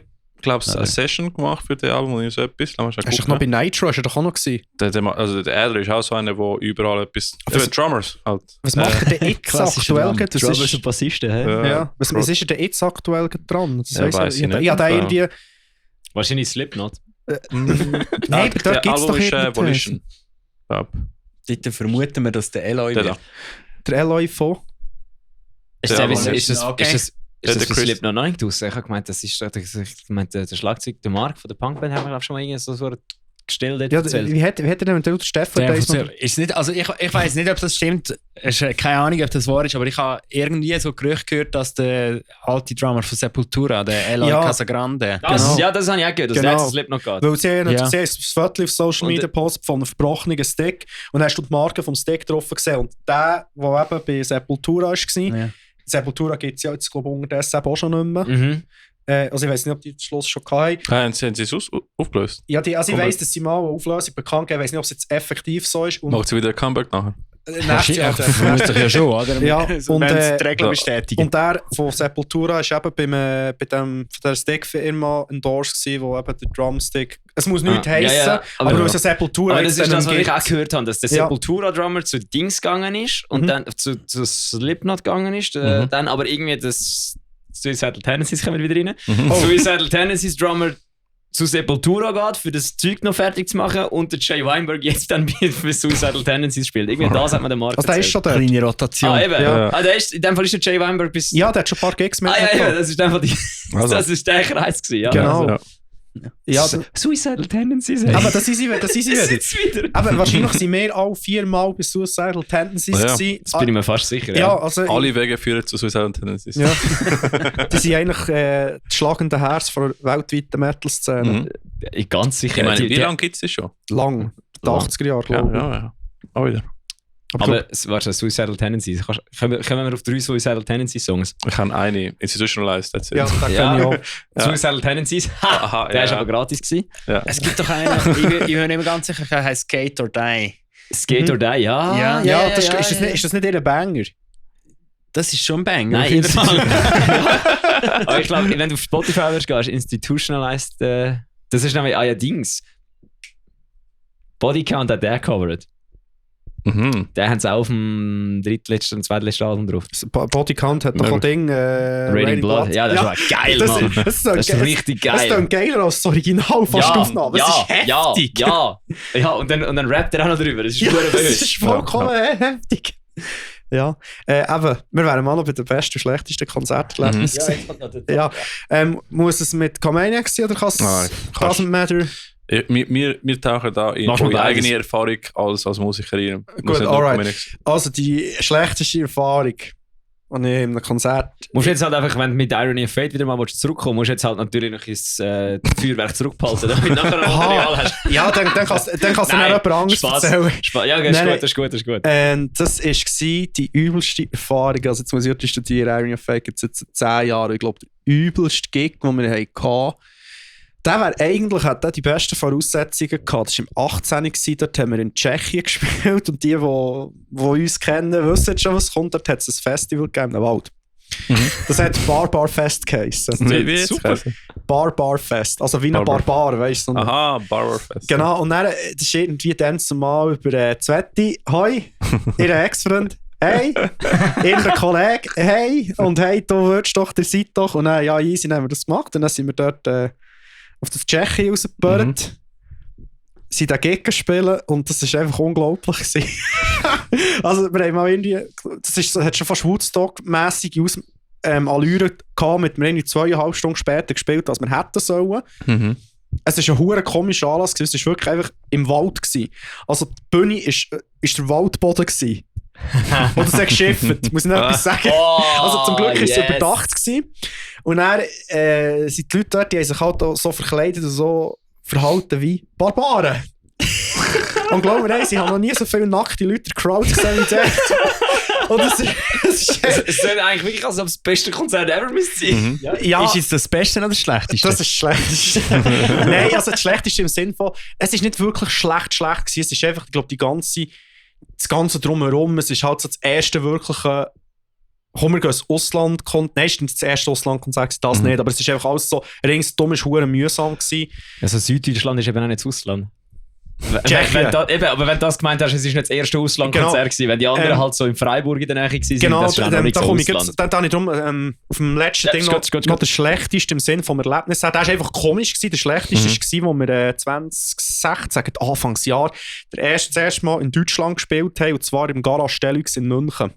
Der Club weiss ich nicht, ob es noch gibt. Da habe ich keine Ahnung, ob der noch existiert. Ich weiss echt, dass er im Ostbahnhof war, dort wo all die Clubs in München sind. Und das war wie eine Dönerstange, die einen seidenfeinen Döner geliefert hat. Also das war wirklich geil gewesen. Und dann sind wir, dann haben wir gespielt mit Wicked Plan. Das ist so Melodic Metal, sind auch Schweizer.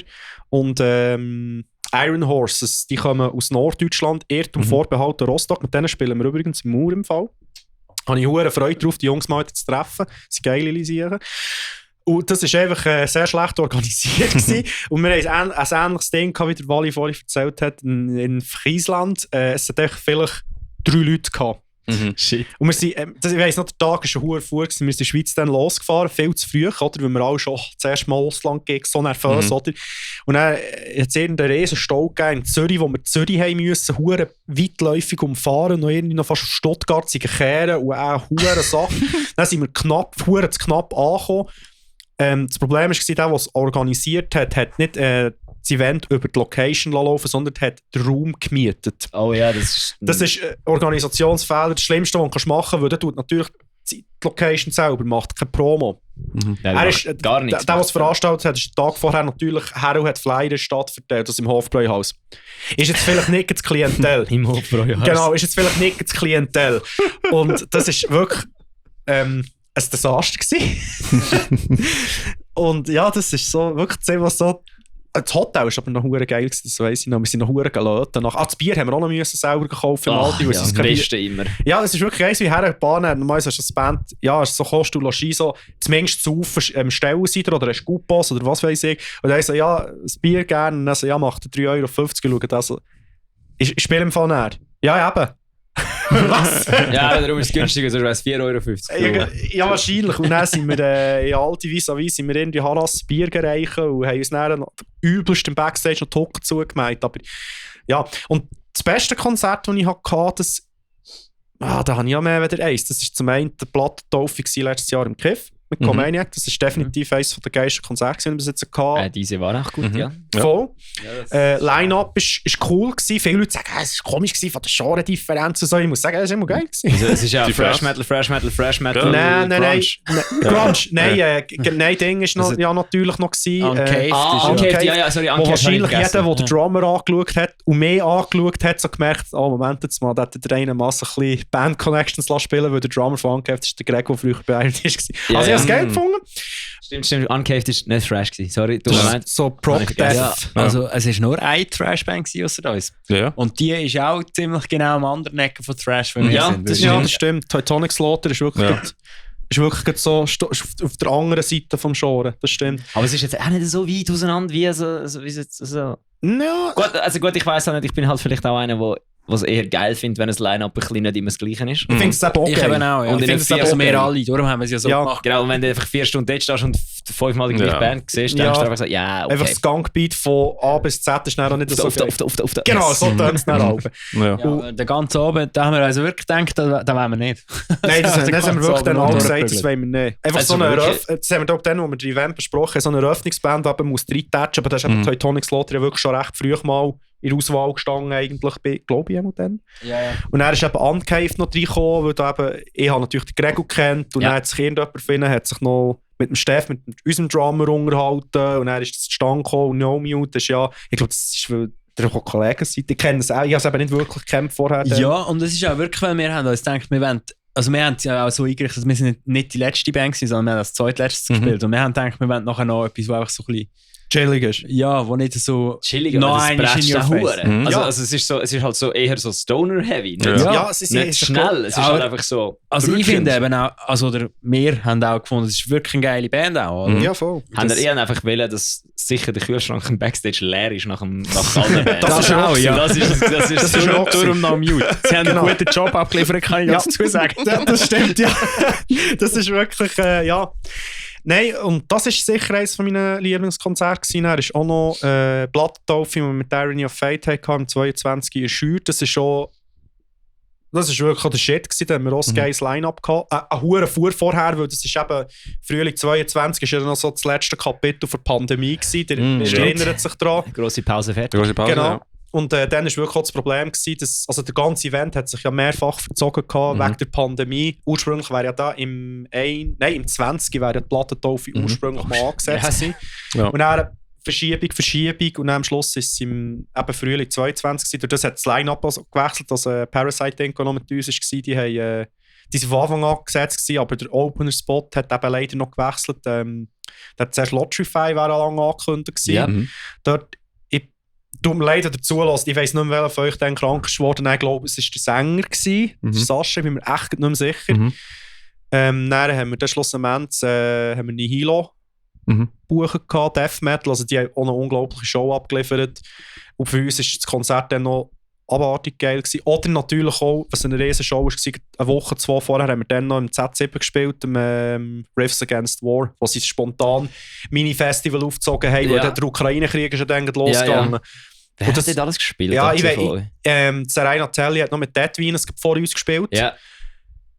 Ich muss aber wirklich ehrlich gesagt sagen, ich kann mich nicht mehr so ein Line-Up erinnern. Ich weiss echt noch, Silent Ardor hat eine Headliner-Show hergeliefert, die unheimlich war. Also, ich habe Silent Ardor nicht wirklich gekannt bis dahin. Das ist so etwas, was voll nicht mir durch ist. Ich bin auch nicht so der Black Metaller. Wir sind auch letztes Jahr auf Silent Ardor gekommen.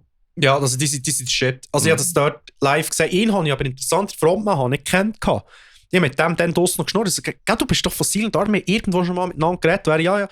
Ich weiss aber nicht, wir haben beide nicht mehr gewusst, von wo. Wahrscheinlich beide waren angetrunken und ja, wie es halt geht. Ich war besoffen an einem Konzert in der Schweiz in einer Jury im Ecke. Genau, richtig. Und irgendwie, eben, die haben eine Show abgeliefert, das war wirklich unheimlich gewesen. Also wirklich, das ist wirklich Wahnsinn. Und eben das ganze Konzert ist halt, weil es eben so eine Benefizveranstaltung war, ist durch den Vibe, sag jetzt mal, obwohl es natürlich einen tragischen Hintergrund hat, ist der Vibe sehr positiv gewesen von den Leuten dort. Es ist auch mega viel Geld zusammengekommen, das man spenden konnte. Und es ist echt, der Event selber ist echt der Wahnsinn. Auch die Show ist wirklich geil gewesen. Zum Spielen Z7 ist sowieso immer ein hoher Wahnsinn. Warte darauf, dass ich dann mit Comaniac endlich in Z7 spielen kann. Und dann hoffentlich auch noch einmal. Haben Sie gehört, Z7? Ja. Z7. Comaniac. Z7 lässt eh nicht mehr zu seit meinem Rant über das Z7. Was, hast du einen Rant über das Z7 gegeben? Ja. Du Ketzer. Blasphemie. Ich weiss. Was war nochmal dein Argument? Das Argument war, ja, das Z7 geht auch schon viel zu lang zu. Oh, das sind so Sachen, die immer sind. Das ist die Neverending Farewell. Das sind so Sachen, die immer sind. Das Z7 geht zu. Gut, das ist Bülach geht zu. Das ist nicht mehr. Das habe ich schon länger nicht mehr gehört. Weil ich habe vorhin mal noch erzählt, dass ich Sachsen hören. Ja. Das war eben Z7 gewesen. Und das war Ende 22 gewesen. Und dann im Riffs Against War ist gerade Anfangs 22, also ein halbes Jahr plus minus dazwischen gewesen. Und dann, wo das Riffs Against War war, ist eben die Diskussion um das Zugehen vom Z7 noch sehr, sehr aktuell gewesen.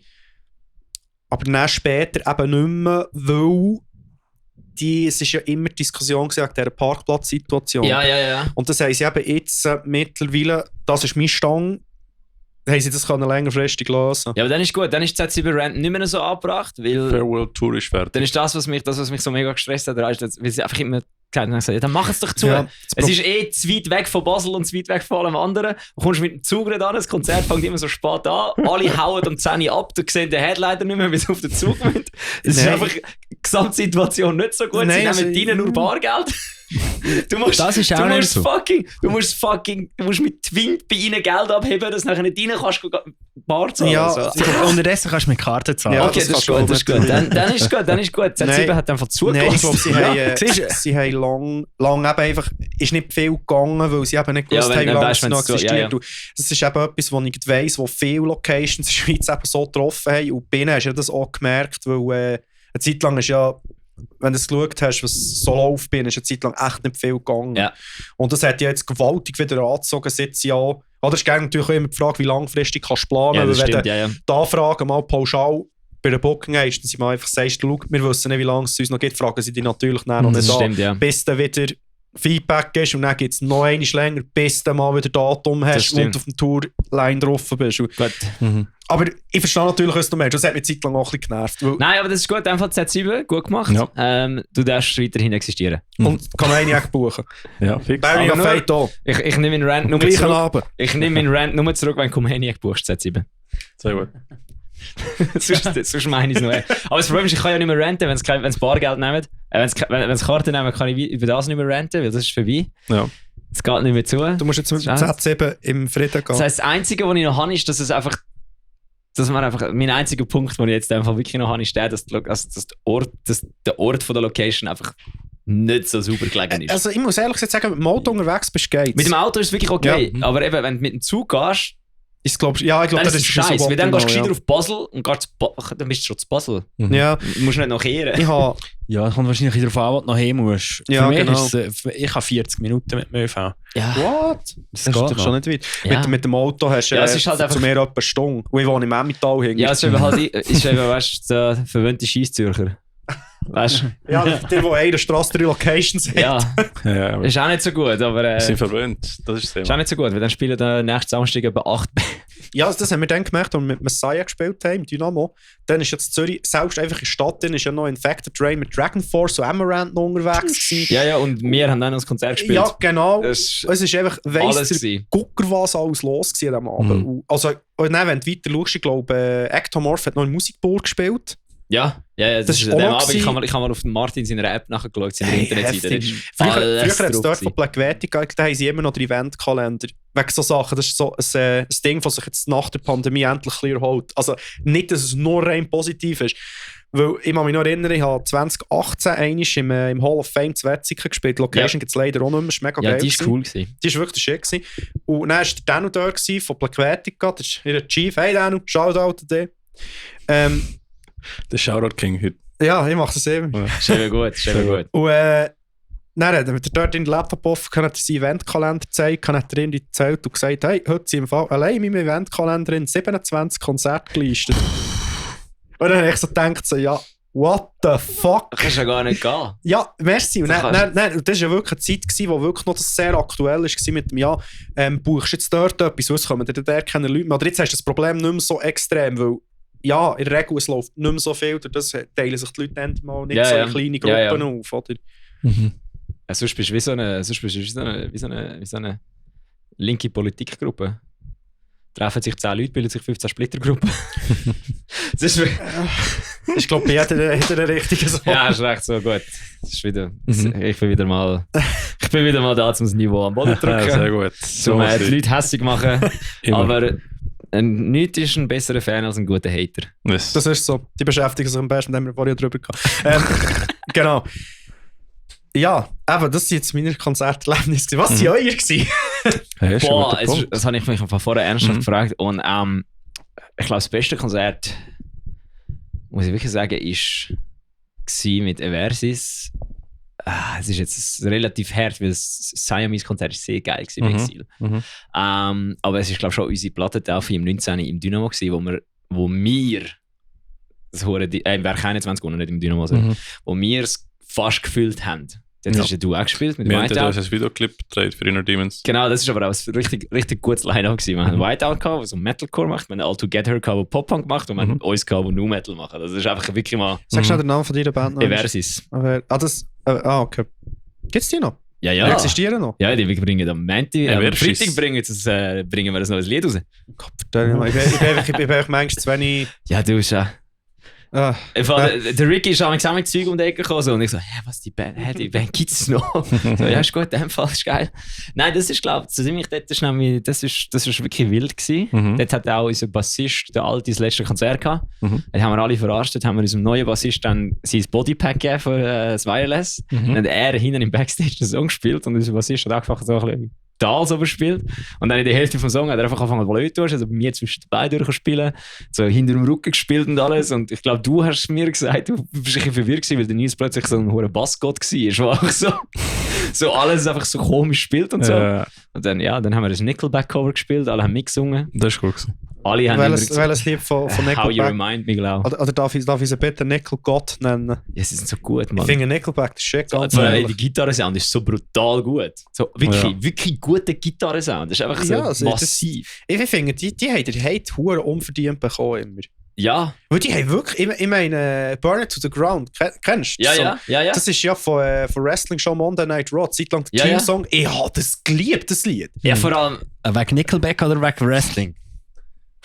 Das war in einer schwierigen Zeit drin, dann war es beides. Nein, aber Nickelback ist wirklich, ich meine, die haben, also das ihr Song Animals, also der klopft ja also bis innen, aber das ist völlig blöd, wie das tätscht und so. Ja. Lustigerweise, was du gesagt hast, wegen WWE-Videospiele in der PS2, dort habe ich auch 3 Days Grace gefunden. Ja, im No 7 habe ich die 2 Lieder, eins oder Animal und... Animal Have Become, genau. Genau, und dann noch das zweite ist Let's Start a Riot. A Riot, ja. Das ist das zweite. Hast du das ein Jahr schon ausprobiert? Nein, noch nicht. Ich habe mir letztens einen Impuls, jetzt alle Leute wieder die nicht Gitarre spielen und keinen Modler haben, nicht zuhören. Ich habe mir letztens irgendwie ein IR-Pack abgeladen. Ich hatte eins drin, das heisst 3 Days Animal. Und ich so... Interesting, weil ich habe mir mega viele IRs schon abgeladen. Für alle, die es nicht wissen, das ist einfach so eine Simulation von der Box von der Gitarre, wo du amigs brauchst, wenn du das alles mit einem Camper machst oder mit einem Ding, einfach nicht mit einem Amp spielst, sondern digital. Und ich habe bis jetzt noch nie ein Geiles gehabt, weil ich habe mir immer so die Metal-Sachen abgeladen und ich habe einfach gemerkt, dass ich den moderne Metal-Gitarre-Sound nicht geil finde. Weil dann habe ich mir das scheiß 3 Days Grace Ding reingeklopft und es hat einfach so, holy shit, das ist das Beste, was ich je gehört habe in meinem Leben. Gut, die tönen noch geil, 3 Days Grace. Das Pack hat dann eben Post-Grunge geheißen. Und jetzt sind alles so Bands drin gewesen, eben 3 Days Grace, Nickelback, Foo Fighters, alles das Zeug. Und das hat so richtig bretschige Gitarrensound. So, nicht so definiert, aber halt einfach bretschig. Also Post-Grunge sind schon Ricky, geile was war Sounds. dein beste Konzert gewesen? Also Dings liebe ich zum Beispiel. Fuck, jetzt habe ich den Bandnamen vergessen. Nein, das Lied. Fucking... 2 Lieder. Jetzt sitze ich in einem Blackout. Singen Melodie. Von wo könnte man sie kennen? Ich kann jetzt nicht Creed, sondern fuck. Mark Tremonti. Nein. Alter Bridge. Auch nicht Alter Bridge. Tremonti selber, die Soloband von Mark Tremonti. Nein, ich will keiner von den Mitgliedern. Stained. Ah ja, die sind nachher. Stained. Ja, wie sind heisst denn ihr Cover da, ihr Banger? Der Akustik-Dings, meinst du? Nein. Stained hat ein hure geiles Lied. Das Das ist einfach der Album von 2001 rausgebracht und das ist einfach hart. Eben, Boys of Summer ist doch für ihn. Das Original covered. weiss ich nicht. Nein, Ist das nicht ist doch Ding gewesen. Nein, das ist die Ataris gewesen. Ah ja, fuck, scheiße. Oh, jetzt wird ich... Oh, shit. Ja, das sind die, Aber ja. ja, das sind so Tones, die wirklich so sehr, sehr voll sind, aber nicht so präzise, könntest du sagen, oder? Ja. Was den Sound prägt hat, ja. Ja, es ist Schmeckt schon halt, geil. halt wie früher, es ist halt auch kein Metal, es ist halt Rock.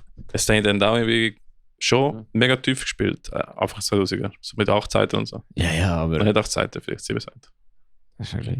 Jetzt, was war das beste Konzert gewesen? Beste Konzert. Thomas gefragt. Im Pericon wahrscheinlich. Ah ja, gut. Ja, der ist easy. Kann ich verstehen. Ja. Es ist, ja. Einfach Ja, ein Erlebnis. haben ihr jemals Crowdsurfer gehabt? Nein, also nur mit euch. Bis dort, oder? Ja, nur mit euch, ja. Ja. Ist cool gewesen. Dann haben mir einfach seine Kollegen genossen. Du gehst jetzt auf Crowdsurfer. So, nein, haben sie mich einfach aufgelaufen und über die Barrikaden gerührt, weil die Security nicht aufgepasst hat. Ja. Das ist geil. Also, die Security sind auch böse überfordert gewesen mit der Gesamtsituation, weil sie haben wahrscheinlich das Gefühl, ja, Local Opener passiert schon nichts. Und dann sind etwa 18 Leute Crowdsurfen, über die Bühne gerührt, also über die Barriere gerührt worden, weiss ich nicht was. Crowdsurfing ist hure wüst. Bei Trivium, immer wenn sie im Konzert das letzte Lied spielen, in Waves. Ja, dann gehst du weg, Alter. Ja. Dann gehst du einfach mal raus, dann laufst du einfach mal an den Rand raus und schaust zu, wie die Leute runterfallen. Hey, Greenfield 2016, sie haben in Waves gespielt, der Platz. Da ist dann, Scheiße, man hat die Leute auf Crowdsurfen. Ich weiss einfach noch, oder Lars. Der Lars ist ja so ein herziger, weißt du, so ein kleiner. Oder dann ist dort so, und dann kommt ein Crowdsurfer genau auf ihn zu, wo einfach wirklich, auch, er wäre vielleicht so schwer gewesen wie seine Beine. Das ist echt dort so. Ich habe wirklich gemeint, an diesem Tag verliere ich ihn. Shit. Ja, das ist hart. Ja. Aber sonst, also ich muss sagen, also, für mich ist nie wirklich ein schlechtes Konzert, also ein Konzert eine schlechte Erfahrung gewesen. Einfach weil wir immer lustig mit den Jungs gehen. Deswegen, Ja, auch wenn du vor einer Person gespielt hast, das war funny gewesen. Aber das ist lustig, weil einmal haben wir irgendwo, ich weiß nicht, wo es ist, weil meine geografischen Skills nicht so gut sind, aber irgendwo in Bern, weiter in den Bergen irgendwo. Ja. Und wir sind Langnau. Open Air Cavalli ist auch saugeil Wo ist Langnau? Das ist im Emmental im Kanton. Genau, wir sind dort Ich irgendwo. Kupferschmetten. Maybe, es ist nebendran von einem Stadion, wo Ja, sie ich Kupferschmetten. Eishockey Ich weiss, das ist der Turn Up to 11 Festival, kann das sein? könnte sein. Nein, warte, jetzt ist das gewesen, was keine Leute hatten? Genau, auf das Ja. gar nicht. Ja, weil ich wäre ja... Ich weiss nicht mit der der Event. Event... Match gewesen. ja, das auch. Das kommt... In diesem Event habe ich eine hure Story. Okay. Yes! Fuck aus! Dort habe ich auch eine Geschichte dazu. Darf ich es erzählen? Ja. Also, darf das Wort nehmen? Wir glaube als mega früh gespielt und niemand ist da gewesen und wir haben es einfach gefeiert mit dem Soundguy und that's it. Und weil die Bühne und so, das war geil gewesen. Ja, das ist... Also ich weiss nicht, ich bin eben auch nicht der gewesen, weil das Problem war, ich wäre mit Iron of Fate dort gebucht worden und dann haben wir aber abgesagt wieder. Ich weiss die Gründe nicht mehr genau, warum das schon... Eben, das war 2019 gewesen, dann, das ist ein paar Jahre her, ich weiss es echt nicht mehr. Und dann haben wir auf jeden Fall wieder abgesagt gehabt.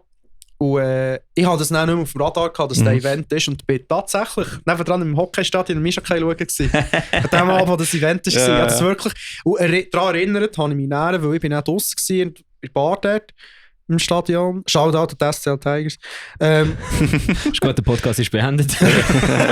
Nein, schon nicht. Und Dann bin ich draussen gewesen, dann ist mein Kollege der Fahrsprecher, ob ich dann auch noch rüberkomme. Und ich schaue so, ich war by the way recht besoffen dann. Ja gut, Hockey-Match. Ja, und ich glaube, es war sogar noch in das Derby gewesen. Anyway, auf jeden Fall habe ich so gesagt, was ist denn? Und dann sie so, ja, eben das Event, ich weiss nicht mehr, wie es geheissen. Und dann, nein, das Turn Up to 11 war etwas anderes gewesen. Ja, ich weiss nicht, wie es ja, und dann habe ich eben gesagt, nein, ich gehe dann weiter, so, und sie hat mir eben einfach gesagt, ja, es scheint mega keine Leute aus, ein kleines Desaster und so. Und dann so, oh shit, also das wäre ja das gewesen. Scheiße. Ja, aber also, es war lustig, es war niemand gesehen, aber wir haben die Helfer für auf die Bühne gehabt. Cool, erstmal. Stagehand. Haben sie sogar organisiert. Ja, ich habe einfach nur mitbekommen, dass das Event wirklich ziemlich scheint ein Desaster war. Ich glaube, es ist nicht sogar abgebrochen worden im Verlauf sogar. Dann habe ich mal das Gerücht gehört, dann weiss ich nicht, ob das stimmt. Ich weiss nicht, ich glaube, wir sind nachher gegangen. Ja. Keine Ahnung. Ich weiss nur, dass es leer war und auf nicht war. Und ich so, ja, probieren wir. Shit. Ja, also eben so schlechte Konzerte haben wir auch nicht, weil jedes Mal, wenn irgendwie niemand rum war oder so, das ist für uns nicht per se schlecht gewesen. Es ist etwas, dort, wo uns Scheiß passiert ist auf der Bühne, das haben wir auch immer lustig gefunden. Ja, aber ich habe jetzt gerade die Liste vorgenommen für unser Konzert und jetzt, wir haben ja schon mal absolut eine ganze Folge gottlos über das Ganze abgezogen.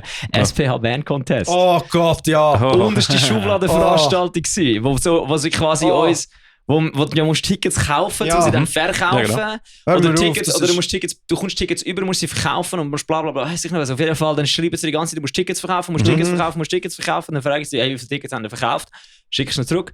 Ich habe wissen einmal, hey, ich will Tickets verkaufen, es sind nicht so viele Tickets los. Und dann kommt 2 Stunden später ein E-Mail, hey, ich will sofort aufhören, Tickets verkaufen. Wir haben zu viele Tickets verkauft. Ja, nein, das ist... Und nachher kommst du dort an und dann fragst du, okay, wie machen wir es jetzt mit diesen zu vielen Tickets, die verkauft sind? Ja, das klären wir schon. Und nachher klärt sich's nicht. Stehst du auf, machst du Soundcheck, das ist eigentlich gute Zeit, stehst du auf der Bühne und nachher ist einfach niemand rein. Ja. Und dann fragst du so, wieso ist jetzt da niemand rein? Und dann kommt mal so eine Kollegin und so, ja, es kommt im Fall niemand rein, weil sie haben alle Leute schon reingelassen, alle 100, die Platz haben. Oder alle 80. Das heisst, es kommt jetzt niemand mehr rein. Und ich so, was heisst das, es kommt jetzt niemand mehr rein? So, ja, da stehen noch 50 Leute, die euch Tickets gekauft haben draussen. Und sie kommen nicht rein. Und ich so, ja, kommen wir wenigstens das Geld zurück über? Nein, auch nicht. Ja, also und ich bin noch nie hässig an einem Konzert. Ja. Oder ich kann immer, wenn ich irgendwie mit der Band etwas mache und mit Organisatoren rede oder so, bin ich wirklich eigentlich immer am schauen, dass ich auf Augenhöhe mit denen kommunizieren. Aber dort bin ich einfach mal wirklich... Da bin ich einfach mal hinterher und dann haben sie mir gesagt, hey, wir können auch nichts dafür, weil die das Zeug organisieren, sind in Deutschland. Wir sind jetzt einfach da und ich so... Ja, dann musst du 180 kommen oder so. Ja. So, warte, jetzt musst du einfach die nächsten 10 Sekunden nicht persönlich nehmen.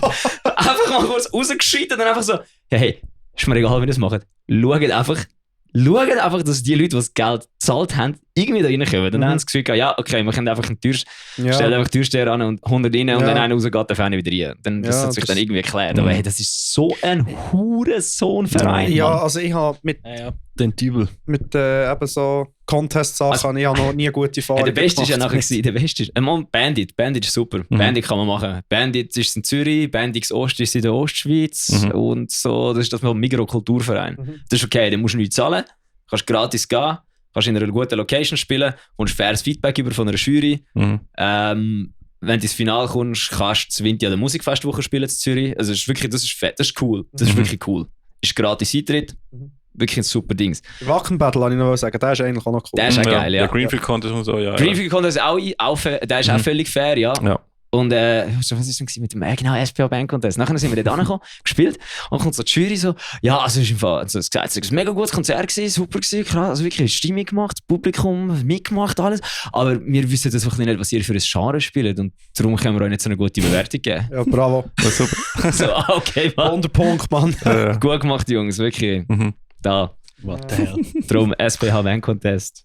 Ja, und von dem haben wir schon eine ganze Folge. Ja, da haben wir schon eine ganze Folge. Das ist das Einzige, was ich wirklich als ein schlechtes Konzert. Ja. Autounfälle sind nichts im Vergleich zum SPH Band Contest.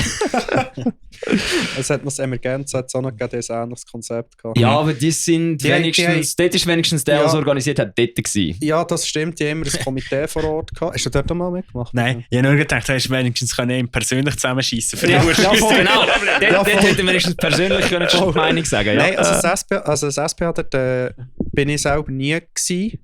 Bei keiner Band, wo ich war. Es ist noch nie endeffechtlich so viel weit gekommen. Shoutout an Yashu. Wenn er es sieht und hört, weiss er warum. Der Punkt dort ist, ja, wir haben mal, wenn wir Gens haben wir mal mitgemacht, das war dann so eine Edition in Bern gehabt. Das war eigentlich noch recht easy, sie haben es im Gaskessel gemacht dann. Ja, das Emergenza-Ding habe ich auch okay gefunden. Ja, also das Ding ist halt einfach auch ein bisschen, ja, als Metal-Band, wo ein bisschen gröbere Schienenfahrt musst du dort wirklich nicht das Gefühl haben, du könntest es jetzt reissen. Aber der Punkt ist der... Aber du kannst eben auch Glück haben. Safe Last ist bis ins Finale gekommen auf Bern. Und hat fast gewonnen. Ja, das ist immer wieder mal Serie. Das, was echt bei Emergenza so cool ist, und ich weiss eben nicht, ob es unterdessen noch gibt. Ich glaube eben nicht mehr. Ich habe schon nichts mehr davon Nein, ich glaube, seit Corona ist das durch. Und das, was einfach geil war, und eine junge Band bist, die es nicht lange gegeben hat, und ein bisschen Stage-Erfahrung sammeln. Dann für das ist es Emergenza der Shit gewesen, weil du hast eine anständige Location gehabt, wo die Leute sich helfen, die dort arbeiten. Das heisst, du hast nur Profis um dich gehabt. Ja. Du hast mal ein bisschen das Ambiente können geniessen, sage ich mal.